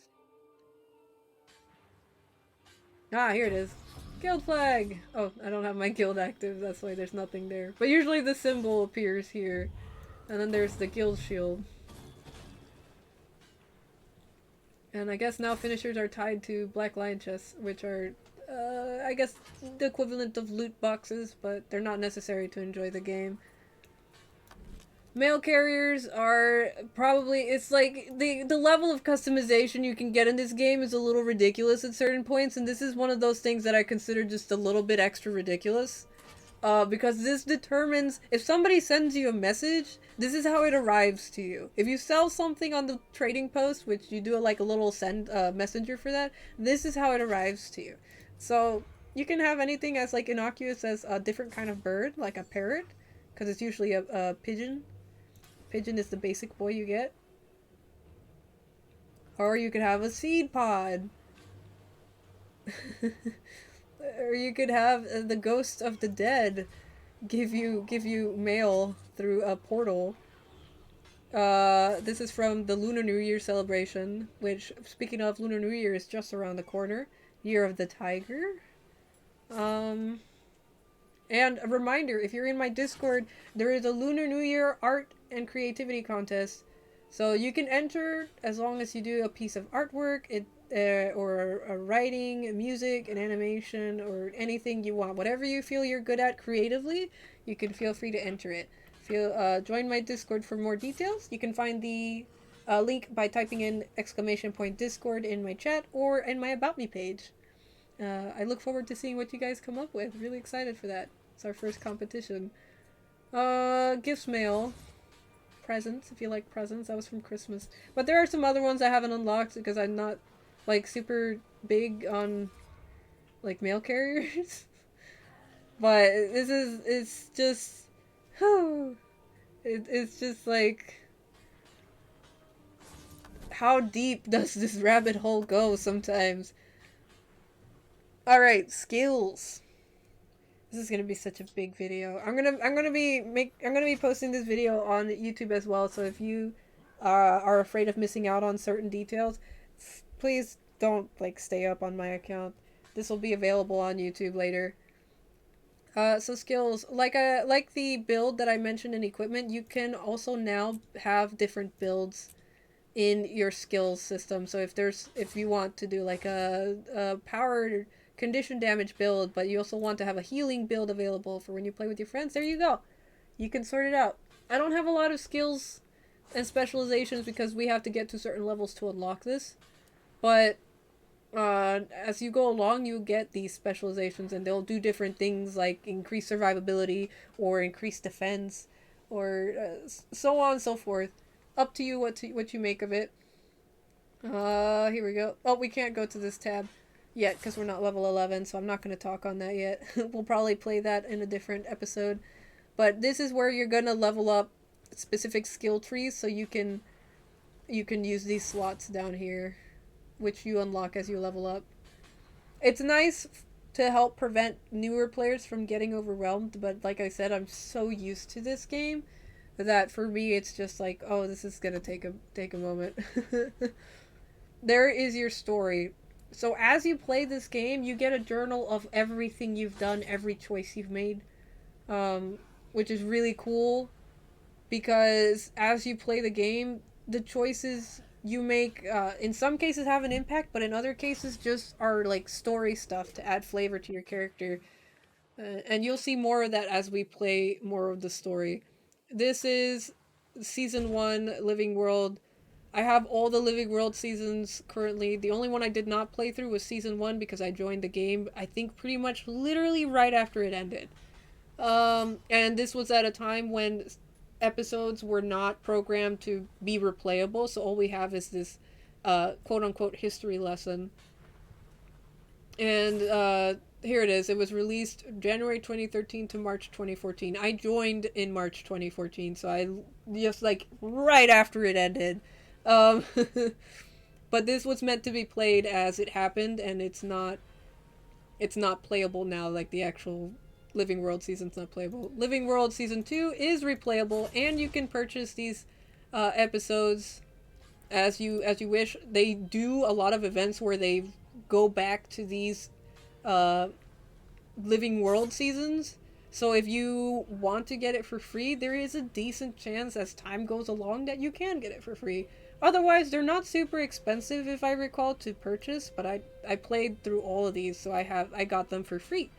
And I know in the past year, they've done Return to Living World Season 2, Return to Living World Season 3, and Season 4, so... Oh, and the Icebrook Saga was the latest one they did a return to, so you could have logged in and gotten those. Heart of Thorns is an expansion, Path of Fire is an expansion, Icebrook Saga was the latest in the Living World stuff, and then there's gonna be a tab eventually for End of Dragons, which I will play through. Whether that's on stream or not, I don't know yet, but I will be playing through it. Crafting, we don't have available to us yet. Achievements, I've already talked about. Masteries come with expansions. I'm not sure if Masteries are available without Heart of Thorns, at least. I'm not sure if they changed that. But they don't become relevant until you reach level 80 anyways, so I don't think that's a really big deal.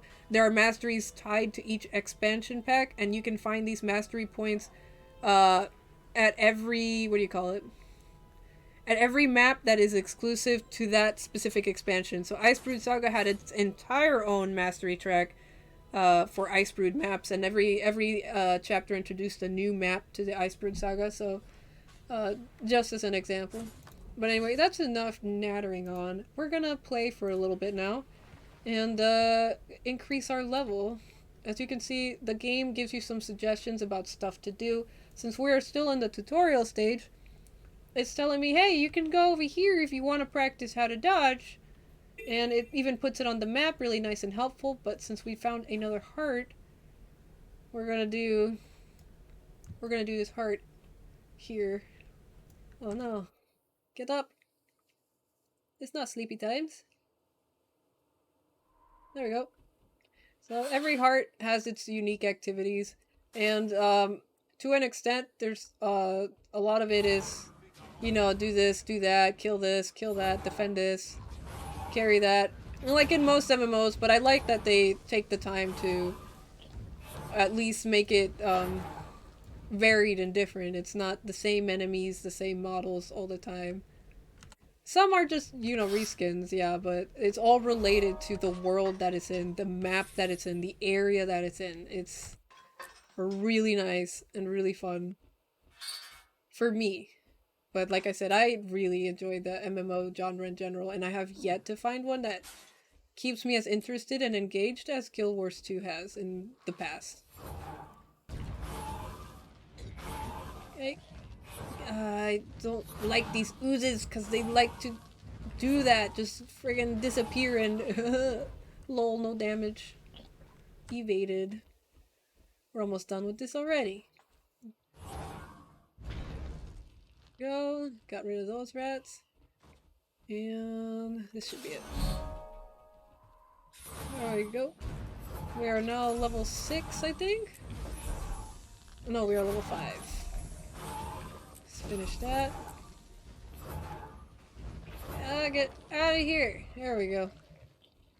Alright, now let's see what this vendor has. I don't know if it has any other tutorial items I need. Let's see. What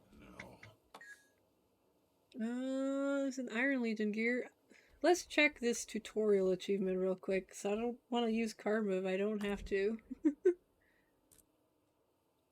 Tutorial Mastery. Just getting started. Reach level 10.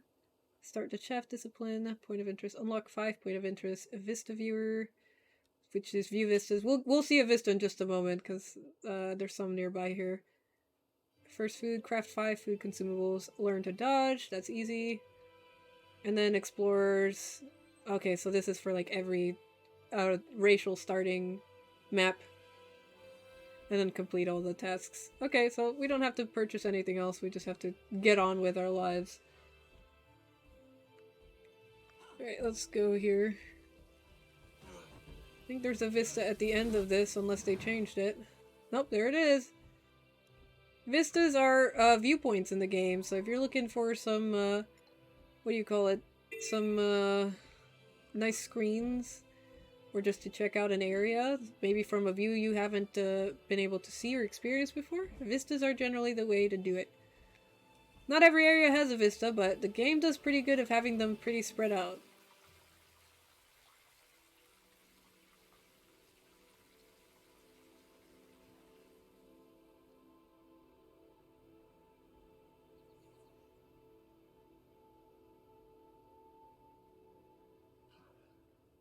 Ah, so pretty. So relaxing.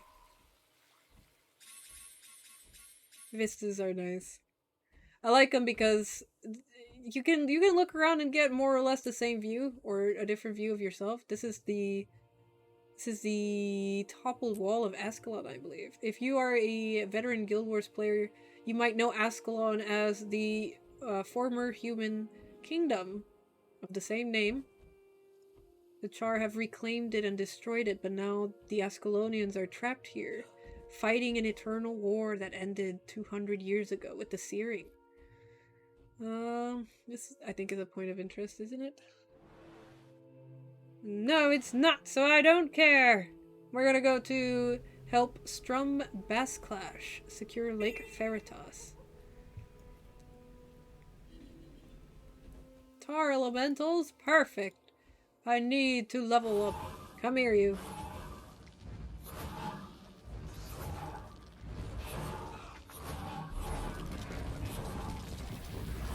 So as you can see,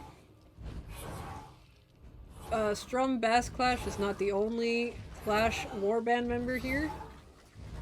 So Char, like I mentioned a bazillion times before, travel in warbands. Here are his other bandmates, which includes a get out of here. Which includes Lorica Rip Clash, who I'm reviving right now, Nexum Stone Clash, and Legionnaire Spar Clash. So they are very clearly the Clash Warband. And they are seen in the Legions as the Clash Warband. My character is Minerva. What did I do? Frost Roar? So she is part. I guess we'll say she's part of the Frost Warband. So if she had other bandmates, Like, we'll take Riva for example. Riva does not have a secondary name in this game, but if she did, it could potentially be like Frost Shot or Sword Frost or something like that. Something similar to that effect. I love the Char. Char are legit my favorite in this game. Like every race is pretty cool, but for me, the Char are where it's at.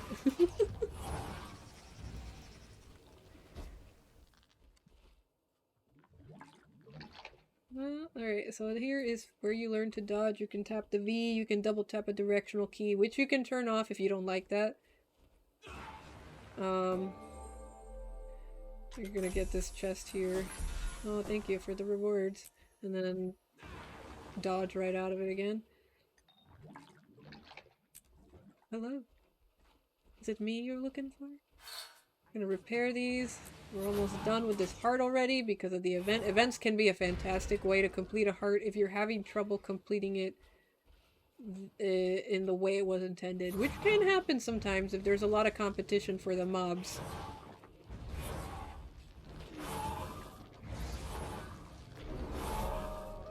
We're gonna try to finish this event here for the XP. Oh, there's so many Tar Elementals left. The other thing about this game is that as you play, if there's another player in the same area as the event, like we have Sir Curb Stomp here, then the event itself is gonna have increased requirements. Like the enemies will be tougher or more numerous, or the timer's gonna be longer. Generally just anything to make the event meta a bit stronger to deal with the increased player count. Now, that's not to say that if we had like 20 players here that this would suddenly be impossible to do alone. There is a limit, an upper limit to how much harder these events go. And of course they're not going to be higher leveled, but it is a nice way to encourage cooperative play and use numbers to your advantage. So keep an eye out for those kinds of events, especially when it comes to world events, which are heavily affected by player count. There are a lot of world boss trains in Guild Wars, and world bosses themselves are really friggin' cool if you get the chance to partake in that event, and you will, because there are lots of them. Totally go for it. Get away from me! Get away! Can't run too fast because combat.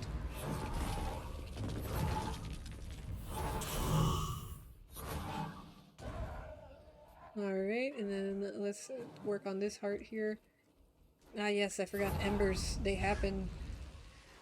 One thing worth noting is that the element I use does not have effect on elemental enemies like this. Like, I wouldn't kill the ember any faster if I used water, for example. The ember would still be there, and the ember would take the same amount of damage. Almost done with these tar elementals. Come here. Yay, I leveled up.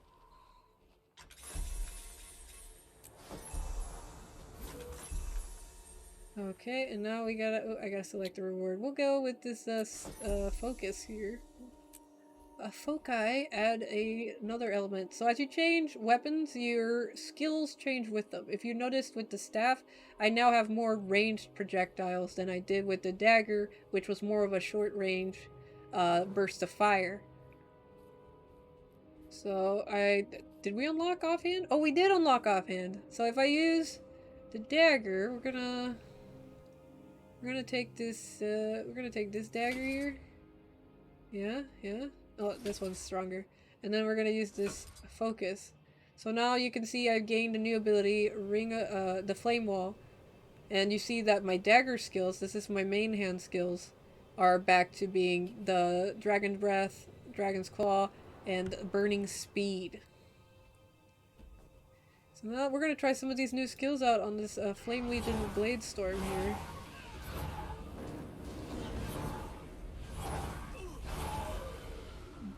the wall of fire is a directional wall you can put. This one, in this case, burns anybody that passes through it. So, yeah, like that. And then this game's all about leveraging what you learn in various group activities. So, whereas in this area, I wouldn't say it's necessarily as important that you know all your rotations or anything to take care of basic threats. It is important that in like end game areas, or especially expansion areas, like Heart of Thorns is ridiculous to try and do by yourself, and in some cases impossible. It is important that you do learn how to best support your allies and keep yourself alive, especially if you plan to do a lot of solo content. So as you can see, I've unlocked Water Element now. And it's not the most powerful element, but it is a quick attacking element. And it is more focused on healing, so I can generally support myself more on this. With daggers, you do have more aggressive skills with the water element than you do with staff. And we'll get to see some of the staff skills in just a moment.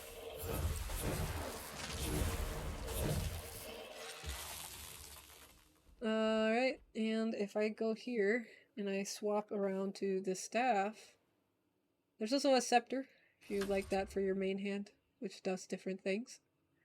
But we're gonna do staff. You can say Frozen Ground, Ice Spike, Geyser. This is a healing skill, so if you stand in it, you'll get some health back.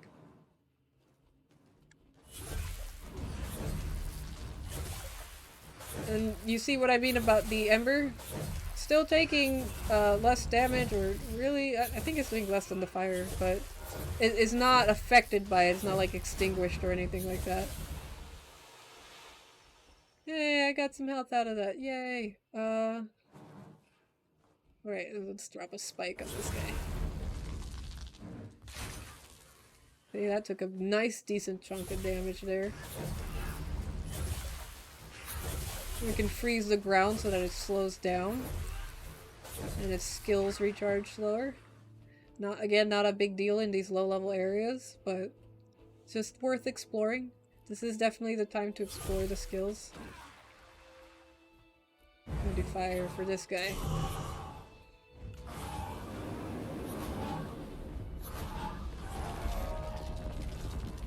Alright, we finished this one. It's another heart biting the dust, so we're gonna keep exploring. We already checked out the castrum. They changed the map so you can't really cut through here anymore. Used to be able to. Not anymore though. It's just like, I feel like such an old timer playing this right now. Back in my day, this used to be a path! I used to be able to cut directly to level 12 areas! Not anymore though. Gosh darn it. If we cut through this way, we're still in the really low level area, so not a whole lot of immediately aggressive mobs, but ghosts will always be aggressive towards you, whether you're a char or a human, or Silvari, Asura, Norn. They're just mean. But again, they're eternally trapped in a war. This is the vault area that we were just in earlier in the tutorial fight. That over there in the distance, that is Duke Bearden's vault. Let's smash this. And he's angry. He's angry because I ruined the wine. 200-year-old cask of wine.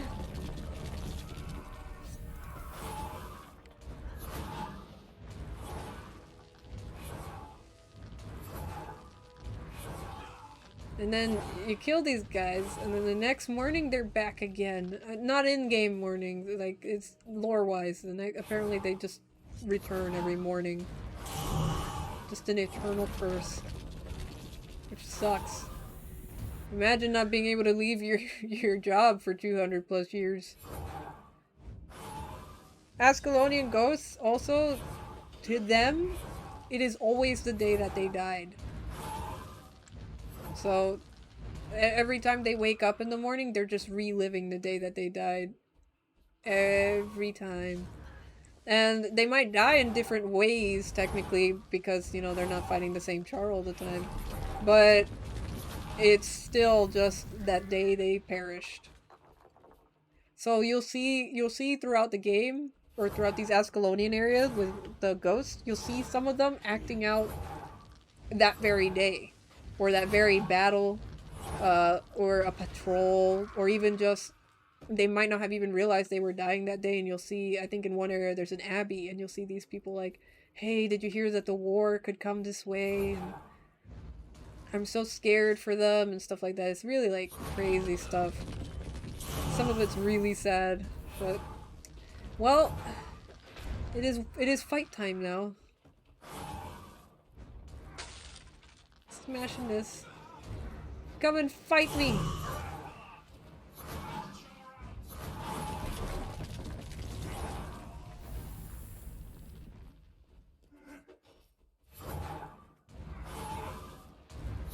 Don't need to worry too much about dodging these guys, even as an elementalist, unless there's like a huge horde of them.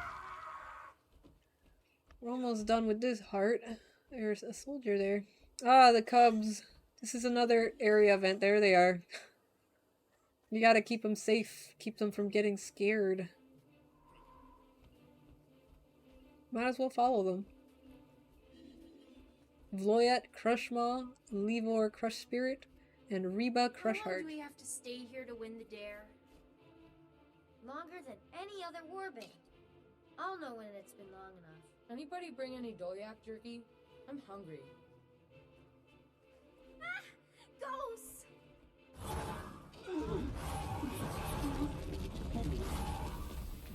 Since it's just me, it's probably gonna be a really easy event. No, don't stop auto-attacking. There you go.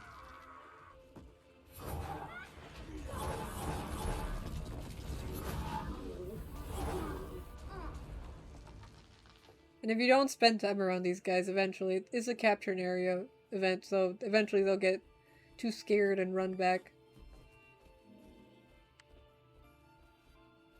Hey, anything to get to that sweet, sweet level 10, right?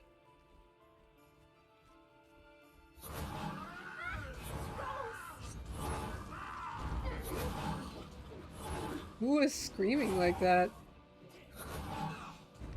Who is screaming like a grown char?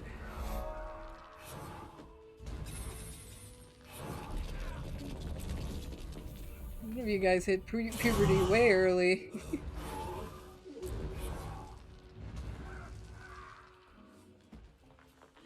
Yes. Piles of glittering dust. As an artificer, you will never run out of piles of glittering dust.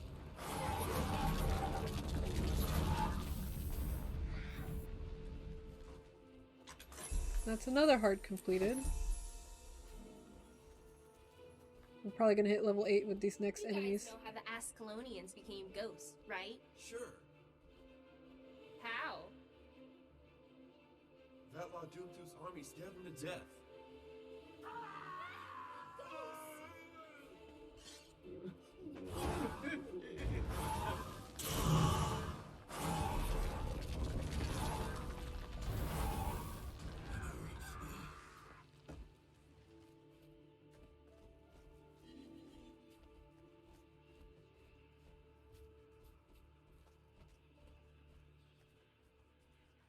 The Human King was a creepy guy who killed all his people to save them from us. That's stupid. You made that up. Did not, so... Ghosts! Had enough. After me! I'm too pretty to die!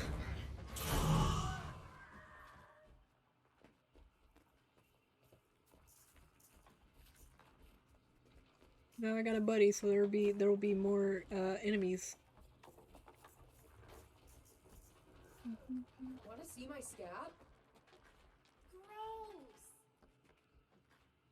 Yeah! I figure if I keep picking it, I'll end up with a scar in the shape of Vatlaw Doomtooth's head. It's after me! I'm too pretty to die!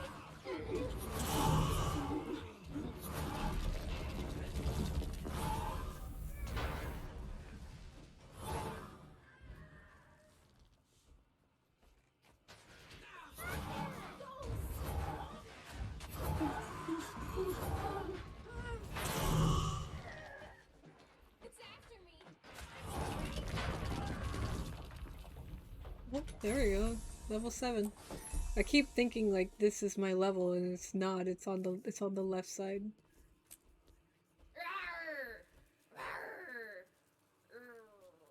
What are you doing? Duh. I'm practicing my growling technique. Oh, I thought you were gonna throw up or something.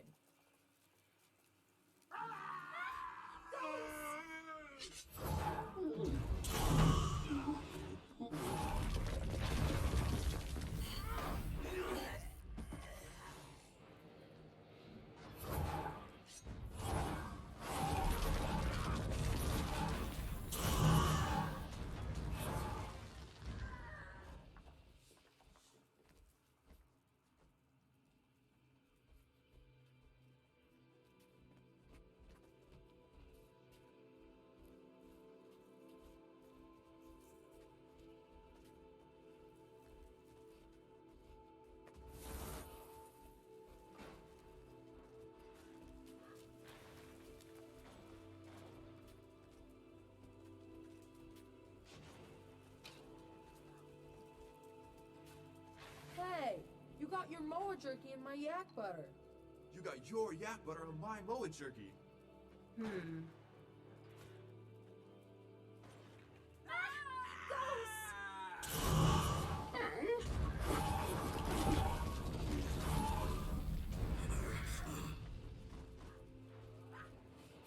could pretty much kill an ogre.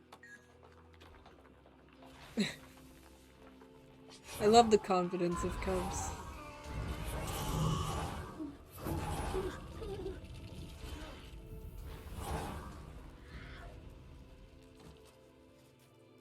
Alright, I think this should be the end of this specific event.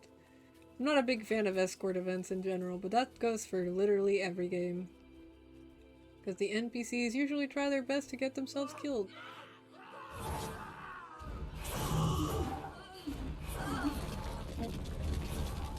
It's just one ghost.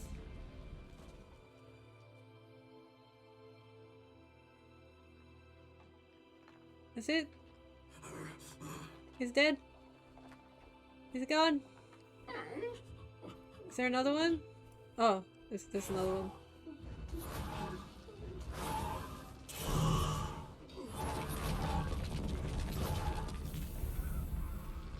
There we go.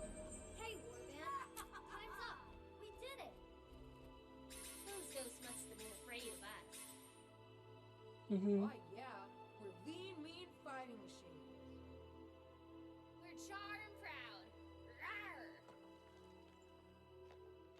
Freaking adorable. Oh, but they're gonna get themselves killed. Oh, wait, I heard knives.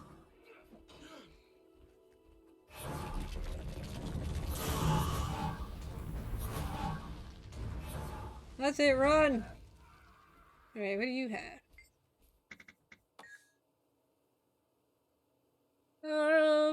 Got the bottle of Bearden family wine. Oh, I can't. Can't drink it because I'm not level 11. Oh, and my inventory is full. I'll use this letter bag. Put in all these materials. I can actually sell some junk here. All the vendors accept junk, so... This is actual junk. This is a junk item. Anything that says trophy like that is typically just something you can sell to a vendor. I don't need this. And I might need to... No, I don't. I'm gonna get better armor anyways. Can sell that. Sell that, because we're gonna be using the staff for a while. We use this and destroy this because we can't sell it. And this is soulbound, so we can't sell that either, but we'll keep it for now. Oh, get this ragamuffin bandana, why not? Oh, it's medium. Whoops, we'll throw it out. I don't need the salvage from that. And I guess we'll use these boons. I'll save the magic find booster because I actually use those, and the karma boosters. But there we go, now our backpack's all cleaned up. Let's keep going. We gotta get to level 10.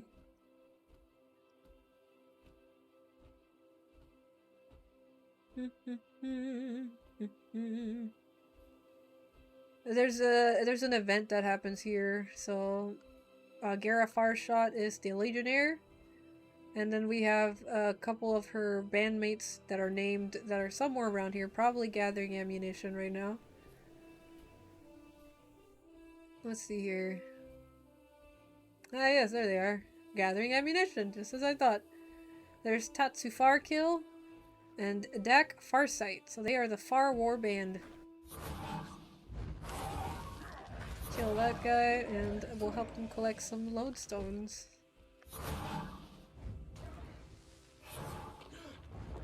Oh, so we're in an area where a world event is taking place as well. You can see those on my mini-map on the bottom right. You can see those skulls, the demon skulls. Those represent bosses. And anybody in the area of the event can see them. We'll check them out in just a second. I just want to get this event done here.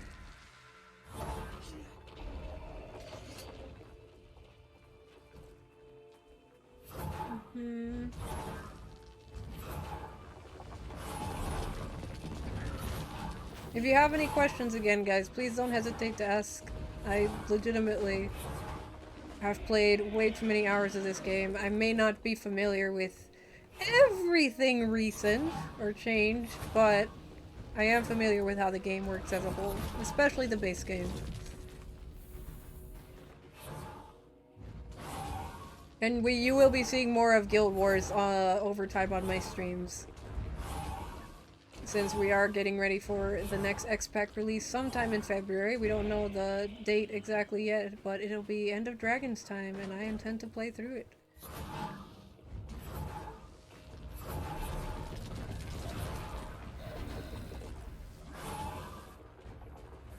Okay. I gotta turn in these lodestones in just a second. Alright, I think that should be plenty. Oh, there's somebody else here, so we might need more lodestones now. Evie Ghostrend, that's a cool name. Oh, thank you for the follow! I appreciate all the support. Okay, I gave 11 lodestones, but since there's another person here, we need more. So let's keep killing. Oh, somebody's already taking down Bearden's army. You can see almost all the bosses are gone now. So I won't get to show you that specific event, but that's okay. The events repeat all the time, especially in the lower level maps. So if it's something you're curious about and want to face, just remember, just wait, just give it like 30 minutes. It'll probably be back up by then. Oh, come here, you. World events, like really big world events, are the ones that take a bit longer to happen. Those might be every... I think it depends on the level of world event. I think for this map, there's a huge one with the Ascalonian War going on at the Toppled Wall. And that one is... It's been a long time. I want to say every hour. But world bosses are timed like every few hours, so... there are legitimately websites you can find that show you the timing for these things. Alright, that should be enough rocks.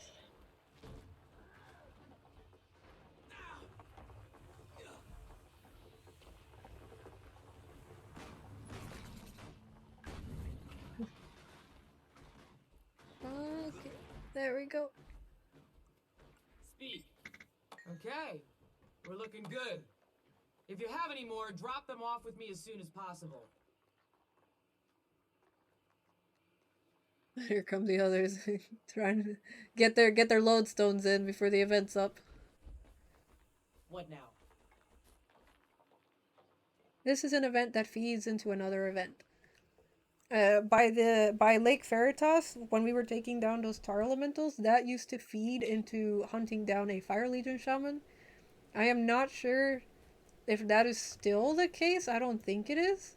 But it used to be quite a cool little storyline.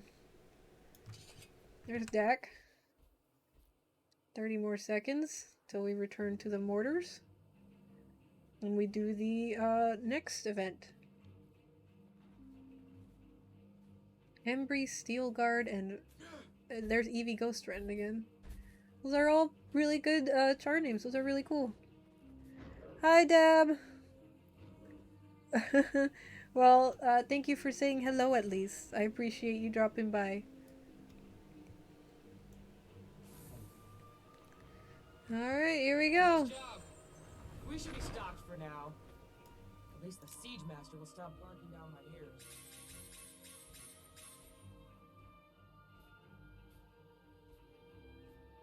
So you may have noticed that I have collected a number of piles of glittering dust, and I sold some to the vendor recently. That is a material that you can use for crafting, and you only collect it by killing ghosts and similar type enemies. So there are some materials in this game that you will only get by slaying specific creatures. Like if I killed enough of these Moa, I would get red meat and eggs off of them, which you can use for cooking. And you can see there's also trees. Awakened Remnants have to do with an X-Pack. That's fine. Time for a target practice, troops. I'm gonna keep my old record today. I can feel it. Get those mortars loaded. Looks like they brought the whole Bird Brain Sisterhood this time. Alright, and this is a defense objective now.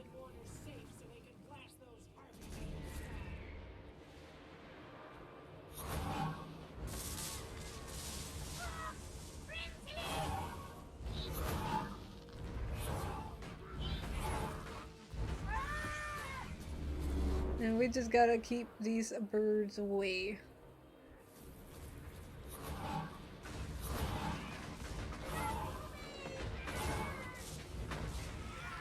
It's fairly easy when you have a lot of the mortars going, but they do spawn very quickly, and if you're not paying attention, they can get on top of some.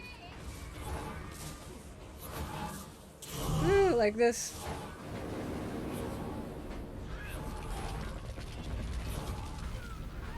Once the mortar goes, the NPC will typically fight the other enemies. This one never fights.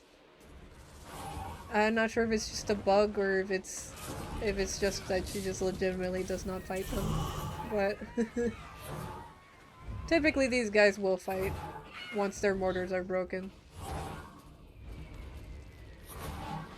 Oh no, I've made the Moa angry. The bird is angry. Go away, bird! There we go. That was the other Moa's angry. Moa, I'm busy. I don't want to fight you. Moa!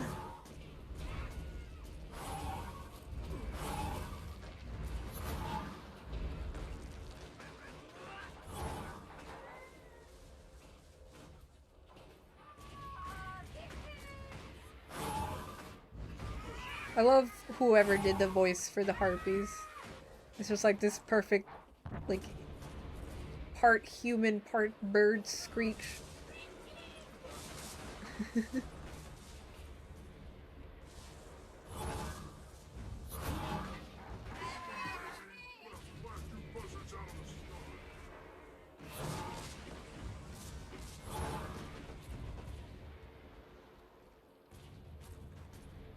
Come here, birds.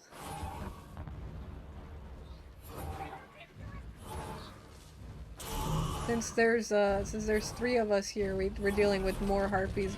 But I don't think this is even like the most they can get. I think if we had like 5 to 8 people, then there's just hordes and hordes of harpies.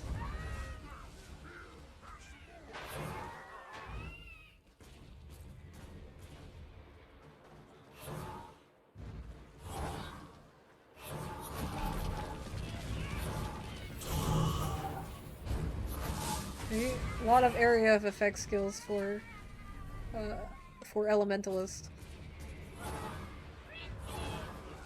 We're almost done. a few more harpies.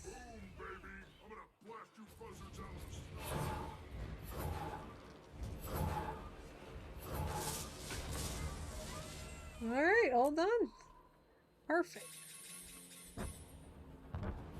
Alright, let's go on here. Did I unlock this waypoint yet? Nope. Gotta get closer. There. I get a little bit of experience and now I can go over there. There goes Tatsu. They lost even though they had air superiority. Pitiful. This is an Ash Legion camp. Not for long. Hi there, Ash Legion spy. There's a foul scent in the air. Smells like trouble. The Ash Legion are the edgy boys. Edgy, sneaky boys. I did it. Yay, point of interest. Now, I gotta remember how to get to this vista. I think it was this way.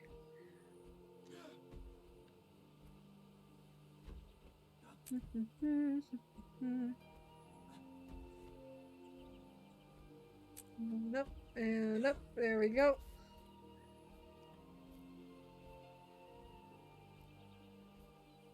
Here we go. Vista.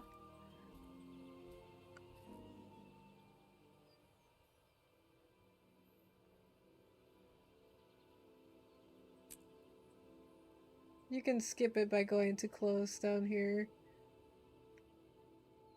It's nice. Nice little nature scene. We're gonna go ahead and use our griffin to get back down. Because I don't feel like taking the fall damage. Come here, Griffin.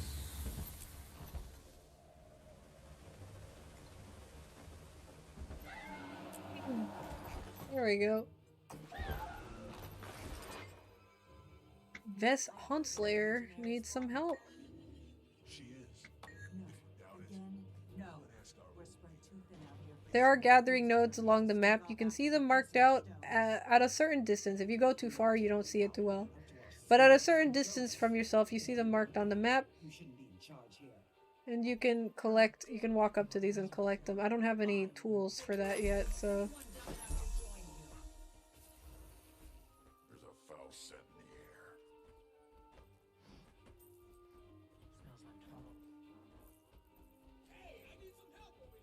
Smells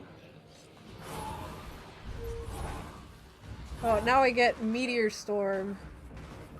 We've unlocked the 5th skill for the main toolbar. Once we reach, I believe it's level 10 or 11, we'll start getting into more advanced skills. And I think you'll be able to see the hero point usage.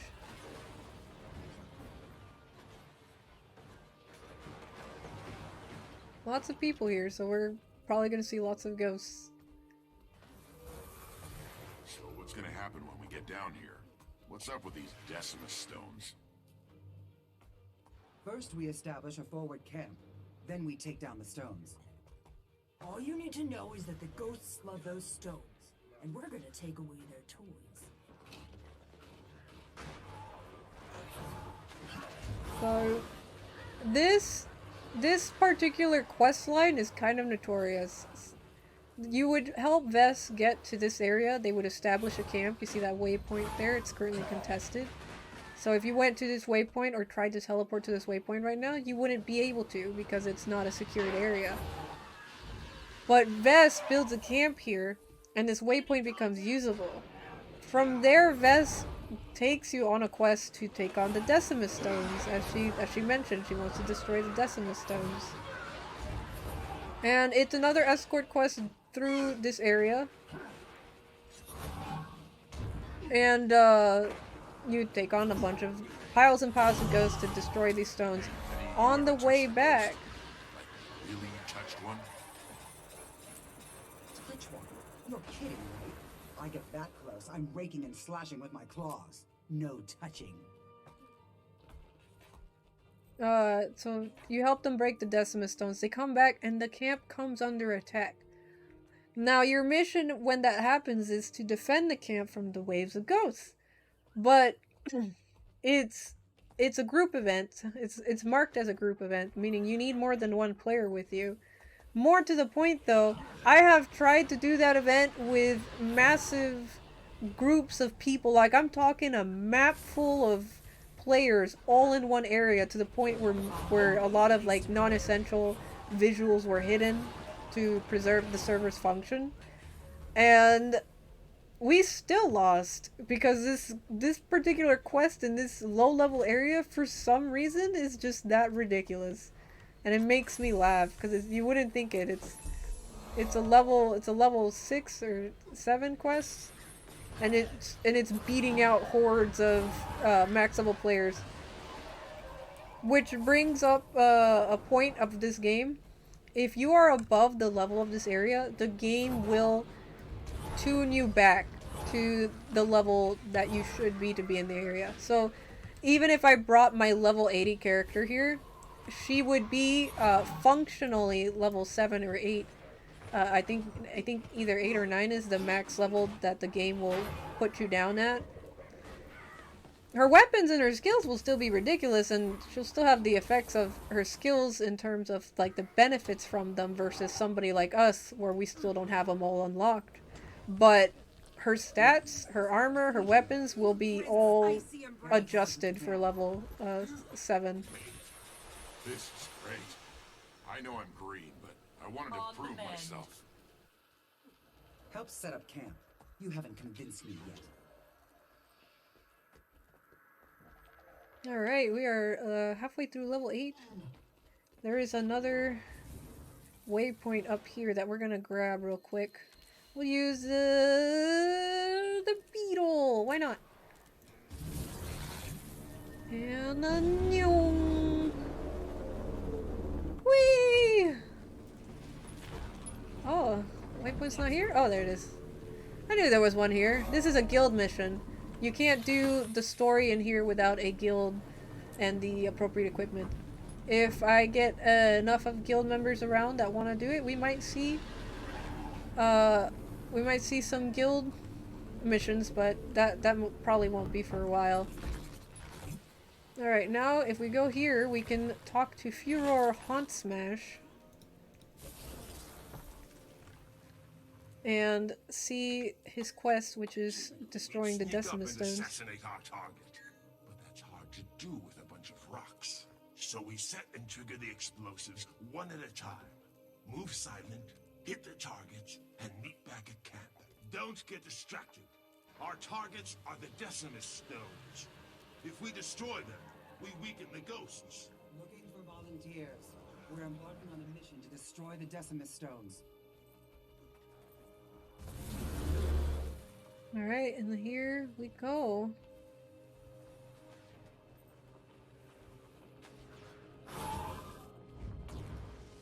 Literally the only time I've seen that quest succeed was when I did it with an entire 50-man group. If you're referring to the Defend the Camp quest, yeah. I think I've only done it once ever, and it was literally the group was there because we were all of the same mind. We just wanted to have done it once. just have actually accomplished this ridiculous level 7 quest. With, like, what was that? Why is it the way that it is? Why is it in a beginner area? Who knows? But when I was starting out, that quest messed with me, man. I was like, what am I missing that this quest is constantly kicking my butt?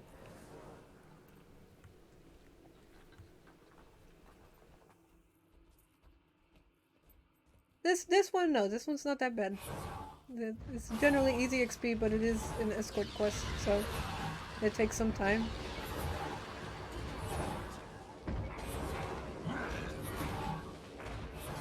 We'll probably be level 9 by the end of this, which is nice.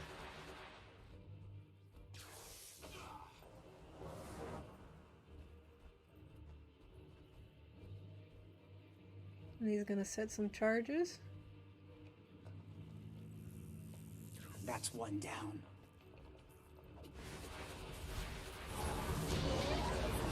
Angry boys!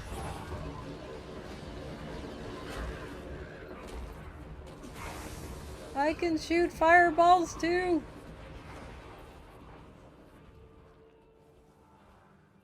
hurting. So I can use my Signet here. Or I could cast, when I'm attacking, every spell I cast, I think it is. Yeah, I get some HP back. Signets, you can also activate the Signet for like an immediate heal, but it's more effective as an Elementalist to just not activate it unless you really, really need it. Because you get more heals per second by... you get more continuous heals per second by leaving it as it is instead of activating it and waiting for it to cool down. There are other heal type skills though, I just don't have them yet. I can't switch skills because game is staggered.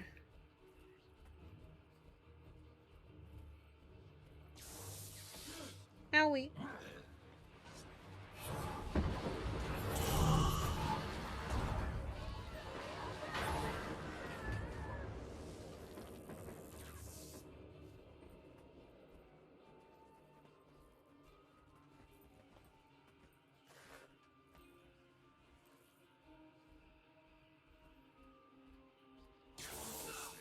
Just one more.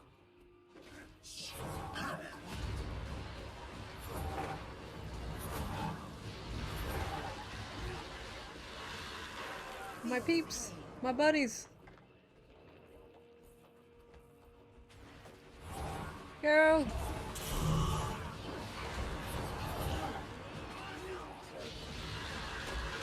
Now we're not even gonna try that last event quest. There is a little nook back here though that you can go to that has some ghosts. We'll see if I can get through it because this is a lower level character.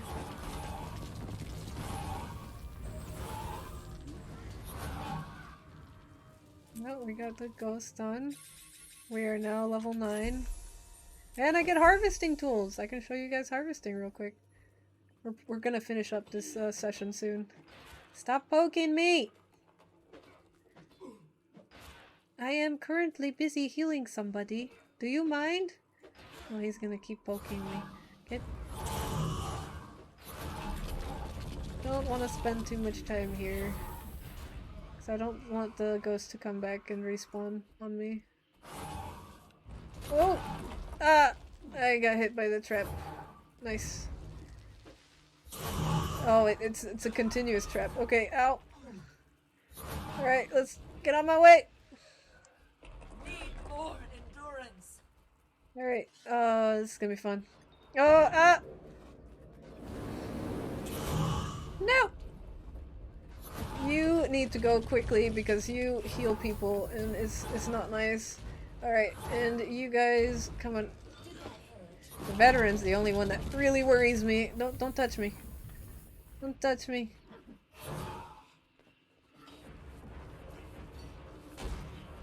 There we go.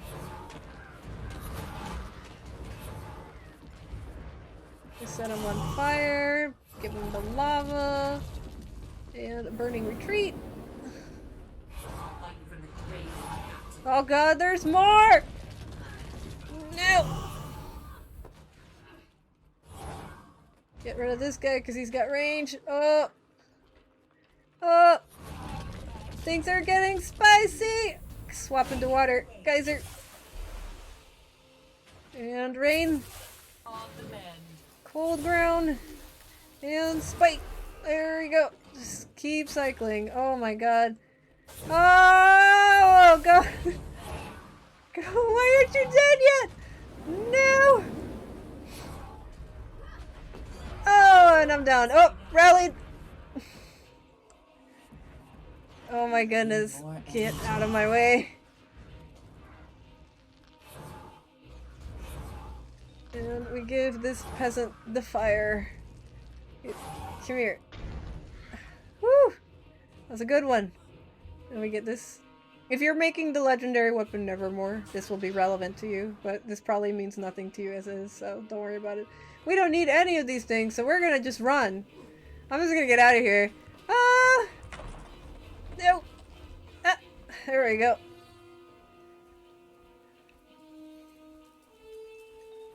And now there's a bunch of ghosts out here, of course, and I don't have wind, so we are gonna use a raptor. No, we're not, because now we're in combat. Oh, boy. Fun times. Alright, let's get out of here. And yoom. And yoom. Easy peasy. I love mounts. Oh, they're still defending this tent. They're not gonna make it. They have 5 minutes, and they've only got 1 tent left. And now there's literally an army of ghosts. This is what I mean. It's just madness.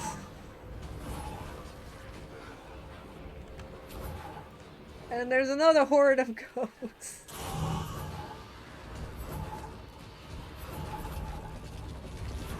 Rip tent. Tent not gonna make it.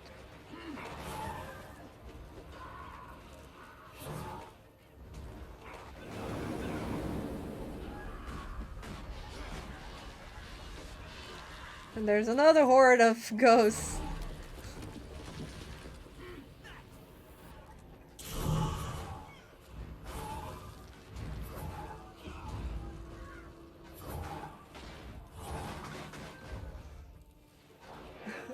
Literally useless. There is no resistance. But hey, I'll take the free XP. Excuse me. Alright, so my things are full because I haven't cleared out. Alright! Alright! I am talking. Rude. Get out of here. Alright, let's get to a place that's hopefully a little safer.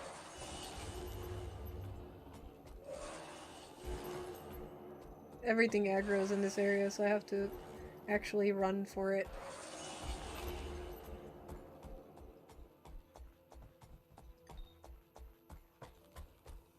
Alright. And there we go.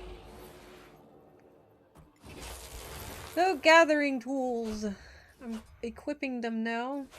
And there's a rebreather that's for underwater fighting. It's also for underwater fighting. We'll do the homespun garb, not carp. I'd be very alarmed if it was a carp. Put that on. What do you have?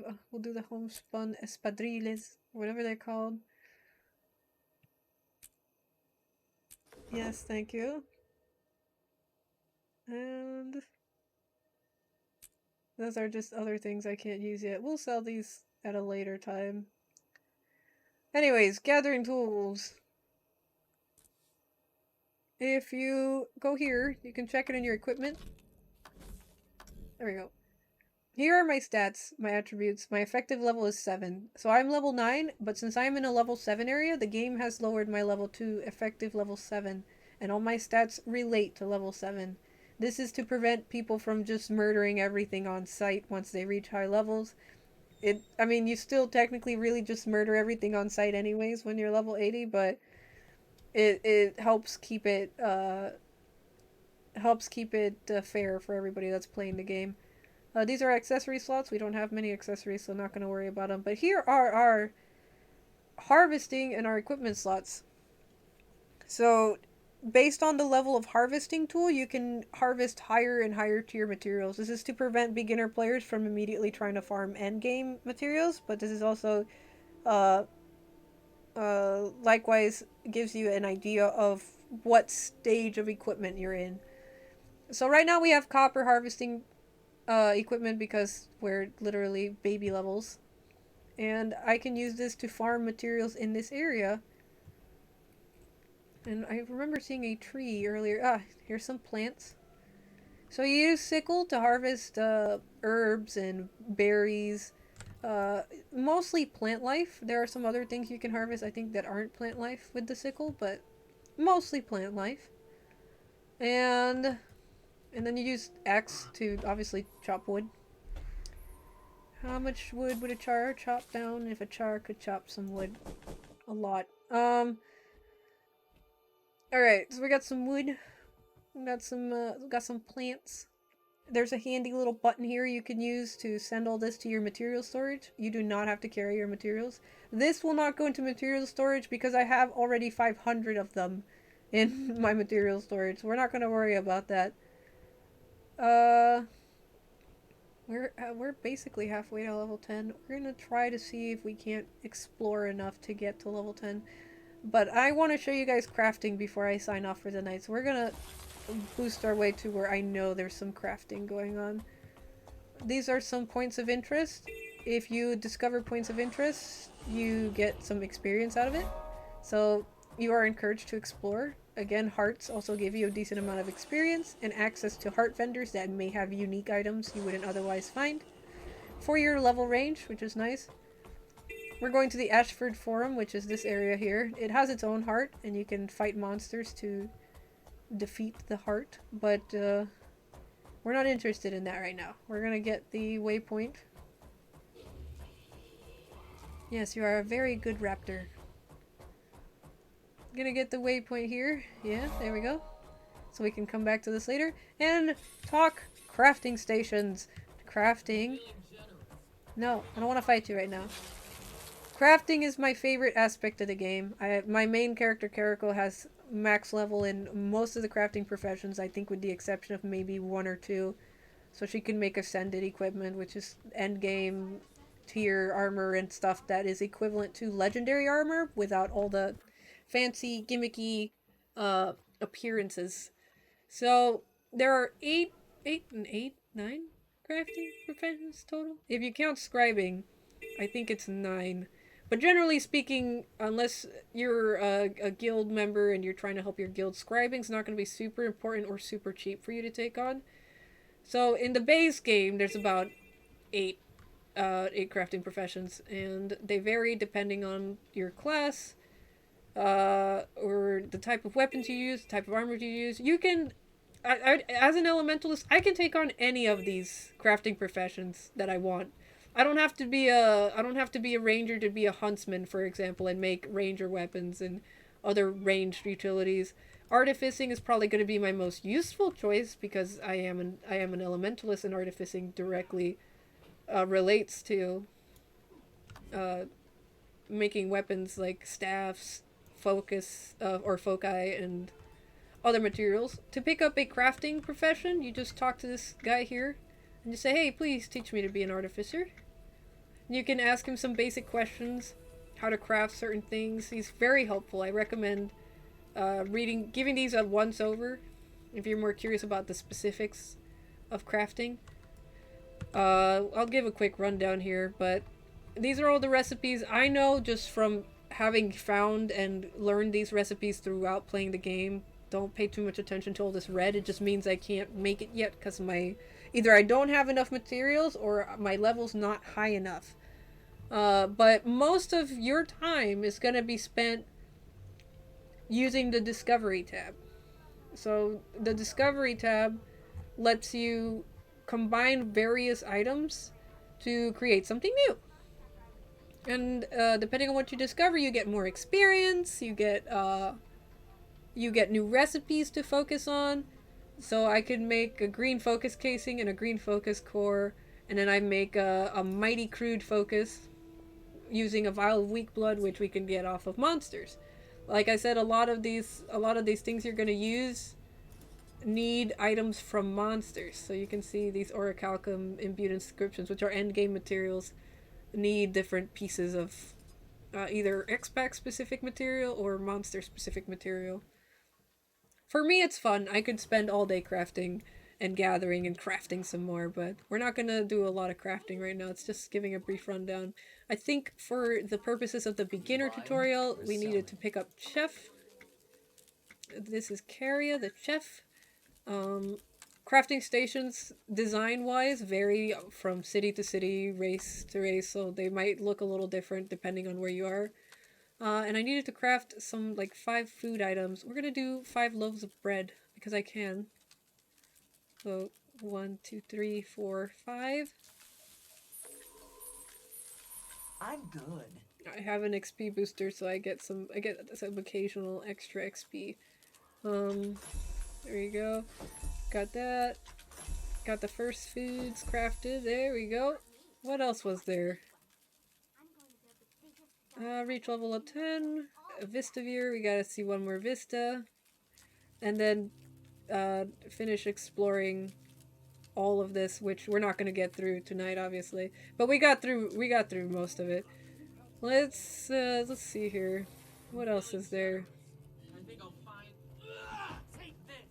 Alright, guess we're fighting.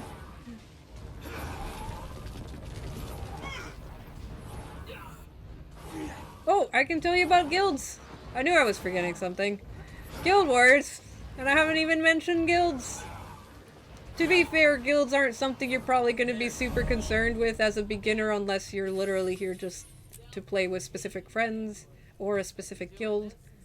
It's a sure path to fresh meat. Yeah, so I am the leader of my own guild. As I've mentioned it before, Kami originates from this game. And I'm in a couple of other guilds, but this is the one that I personally started and still lead to this day. I gotta turn on representing, which I don't remember. I might not be able to do it yet, or maybe I'm blind. Ah, here it is. I'm blind. There we go. I can rep Kami, and now anybody that sees me will see Kami after my name, which I'm not sure how to... Oh, there we go. Minerva Frostroar Kami. That's the original guild and this guild tag. Guilds are pretty self-explanatory. You start a guild, you can start one at any city, which we haven't explored the Black Citadel yet, my mistake, I apologize. But that's the racial city for the Char. And you make your guild, and as you go along, as you progress in levels and abilities and quests with your guild, you can get the opportunity to claim a guild hall. We already have a guild hall. We'll take a brief look at that in just a moment. But just so you guys get an idea, the scope of the map is massive. Like, every area starts to feel small once you're used to it, but there's literally so much to just freaking explore in this game. If you like traveling and seeing a variety of vistas, it's a game for you, because every map is unique and has a unique focus to it. So it's not like the same smattering of random terrain with just trees sprinkled on top. Like when I played Terra, I was so disappointed because some of the models were gorgeous, but the maps themselves were really, really boring. Like visually just super boring. I think Terra has since shut down, but here's the Black Citadel. This is the city of the Char. It is a city built entirely of metal and steel and gears and cogs and just war in general. Everybody here is busy doing a job. And there's the 3 legions. This is the Black Citadel, I think, is considered part of the Iron Legion for the most part. There are Blood Legion lands and what was the other one? Ash Legion lands, I think? I'm not sure. But I know the Black Citadel is mostly Iron Legion and Make. But all 3 Char Legions work here, and there's always like this rivalry between them. Sometimes friendly, sometimes really violent. They work together, but roughly. So this is the central area. You can find a variety of vendors around here. You're going to be getting familiar with this as you play your personal story. Depending on how many missions they cut out, because the personal story used to be a lot... I don't want to say more in depth, because it's not that it's not in depth now, but there used to be a lot of missions starting from level 3 all the way through level 80. There was so much more a flavor, I guess we'll call it. And they did streamline the story a bit, so you still get the important parts done. You still get the important bits of each part of the story, but there are some story missions that were cut out or changed or reduced to make it I guess a quicker, easier experience on players that was less tedious. Running around to these points of interest. Here's the Vigil Chapter House. These are orders that you'll become familiar with as you play the game. The Vigil is an important order in the story. I'm not going to really talk too much about them because you'll find out more about them yourself as you play the story. The racial cities are definitely your hubs for everything related to what you can do with a character. Every city has the same kind of areas to them. So this is the Canton Factorium, something like that.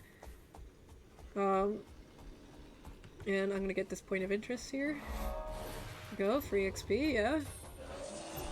And this is the crafting area. So if you want to craft something, you'll always find these crafting stations here. There aren't crafting stations in every part of the map, but in every city there are. So getting some free XP there. We're almost to level 10. Is this a point of interest? Nah. Point of interests are pretty cool to explore if you take the time, because they have some interesting stories behind some of them. So there's a point of interest up here. This is like the Way of Heroes, where the Char have immortalized famous war heroes, and you can walk up to these statues and read about them. So this is the statue of Calla Scorchrazor, who I believe played a part in emancipating the Char? Yeah. Grand Cub of Pyre Fearshot, Calla Scorchrazor led the rebellion against the Flame Legion and their domination of other legions. Herself a member of the Blood Legion, she gathered allies from across all 3 legions and trained female soldiers in secret to become a formidable force. Her rebellion turned the tide in the final battle with the Shaman caste on the plains of Golghain. After the Flame Legion surrendered, Calla fell victim to an ignoble act of treachery. The Imperator of the Flame Legion was so shamed by his defeat that despite offering his surrender, he stabbed Calla with a poisoned dagger. She died, mouthing the words, "At least I die knowing my sisters are free." Her great sacrifice continues to inspire soldiers of all legions. So the Flame Legion have a society where females aren't allowed to fight, aren't expected to fight. They're expected to stay home and raise the cubs, essentially. And in the legions, your value is determined by how much you devote to each one. So this is like the Wall of Heroes, where famous war bands and Char are immortalized and remembered. And there's just like a lot of really cool details. You need to, I can't get into all of them. They're so cool. But if you get the opportunity, just explore, check it out. This game isn't super intensive. I know a lot of really old systems can still play it. I know you do, best experience is to have a dedicated graphics card, but I used to play this on an Intel HD 4000, so if you're worried about your specs, like, don't be. It's not a super intensive game. What else was there? Ah, guilds! Yes, I forgot. I'm sorry. I keep getting distracted. Guild halls! I guess we should finish up by at least checking out ours. There's gonna be... If you have the Heart of Thorns expansion, you can access guild halls. I don't know if they've added them to base game access. I really don't, given that the first guild halls appeared with Heart of Thorns. So I'm not going to say, hey, if you have a free-to-play account, you can build a guild and take a guild hall, because I legitimately don't know if that's available to you guys. But here, we'll check out this. This is the Gilded Hollow. This is one of the first 2 guild halls to have been introduced into the game. There's a 3rd guild hall that is in the desert for the Path of Fire expansion. I've got to wait for it to load in a little bit.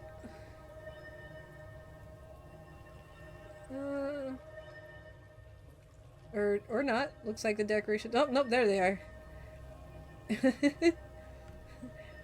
So, like I mentioned, Kami is very Eastern inspired, and some really clever guildmates found ways to set up these decorations this way. Decorations are things you can collect for your guild that you can set freely on the ground. I think the higher the level is, the more decorations you can set out and about. Or like there's a limit to decorations in the area, but these are all just things my guild collected over the years and put down. Hollow dancing Norns and campfires, and there's a keg. You can actually grab a drink from this keg. It's actually a functioning item, which is really cool. People work to earn that through like the Brewmaster collection. Some more trees. I know there's some houses still set up around here because the guild halls are built not just for function but for roleplay and story writing. So I'm sure if you wander around you'll find some like cool libraries or people's houses and beds and stuff. Here's the Scribe Master. Like I said, scribing is another profession you can pick up. It's only applicable to guilds. You use scribing to... Well, I can't show you here because this character is not a scribe. But you use scribing to do like hero banners and other buffs that you can give universally. Here are some gathering nodes, so you can gather from these as long as you have the appropriate materials, I think. Let me see here. Alright, it doesn't seem to matter which equipment I have, but you get the idea. Or maybe it does matter, because I only got green wood out of that.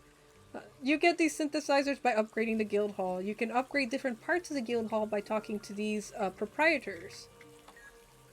So we've already gotten a lot of the upgrades. I think, yeah, our workshop is fully upgraded.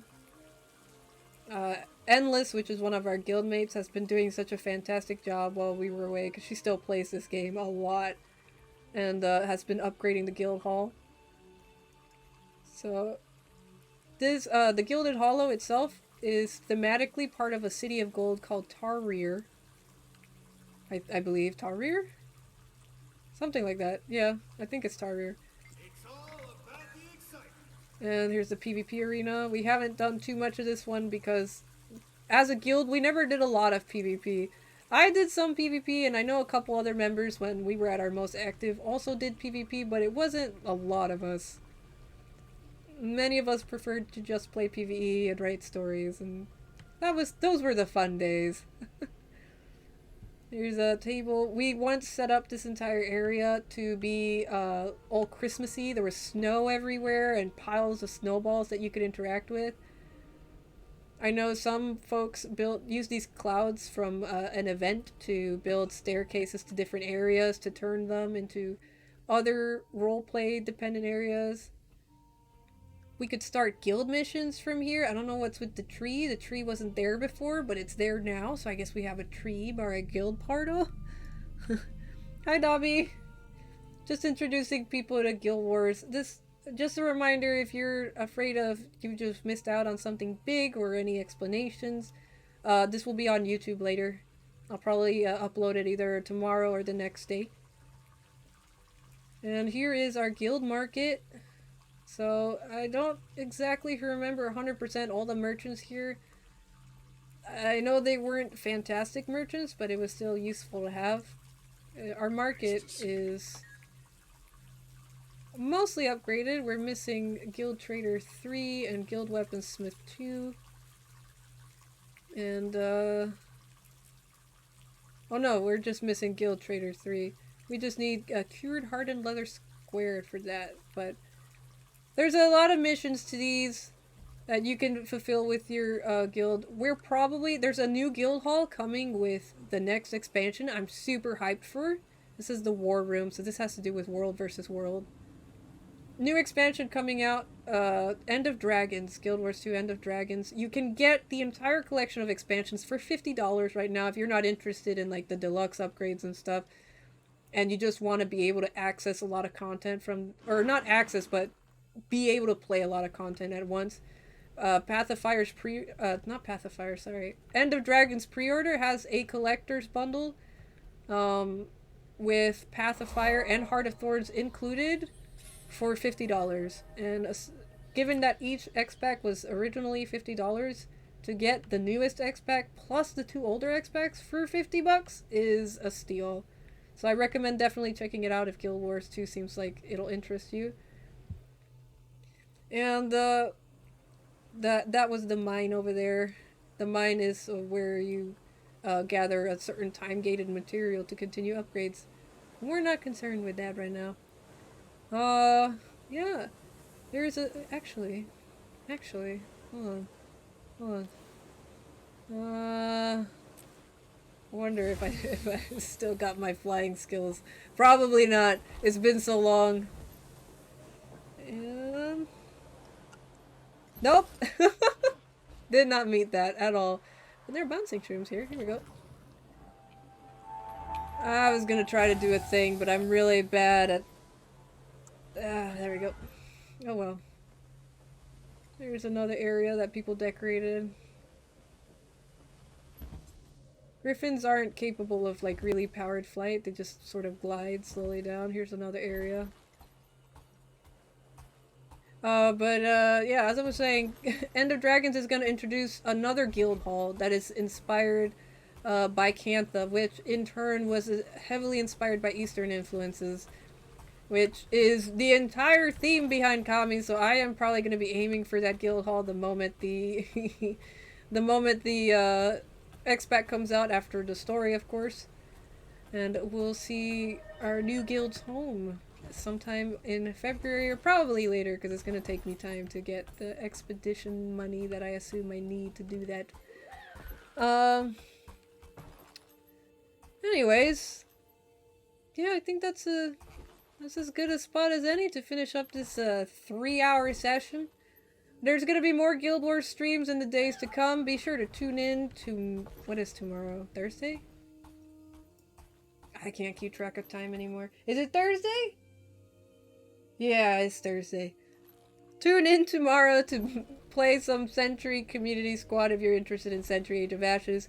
If not, there's gonna be even more Guild Wars play in the days to come. We're gonna see if we can get our friend Minerva Frostroar leveled up and see some more of those story quests. If you decide you want to play Guild Wars 2 and you want to join the Kami Guild, please don't be afraid to hit me up. Like, just shoot me a message, join the Discord, be like, hey, I want to join too, and have some fun. I really don't mind. But anyways, you guys have an excellent evening. Thank you so much for joining me this tonight. I look forward to streaming for you guys throughout the week and into End of Dragons. With some more material, some more tutorials, and answer all your questions. Anyways, I'll see you shadows in the next video. Good night!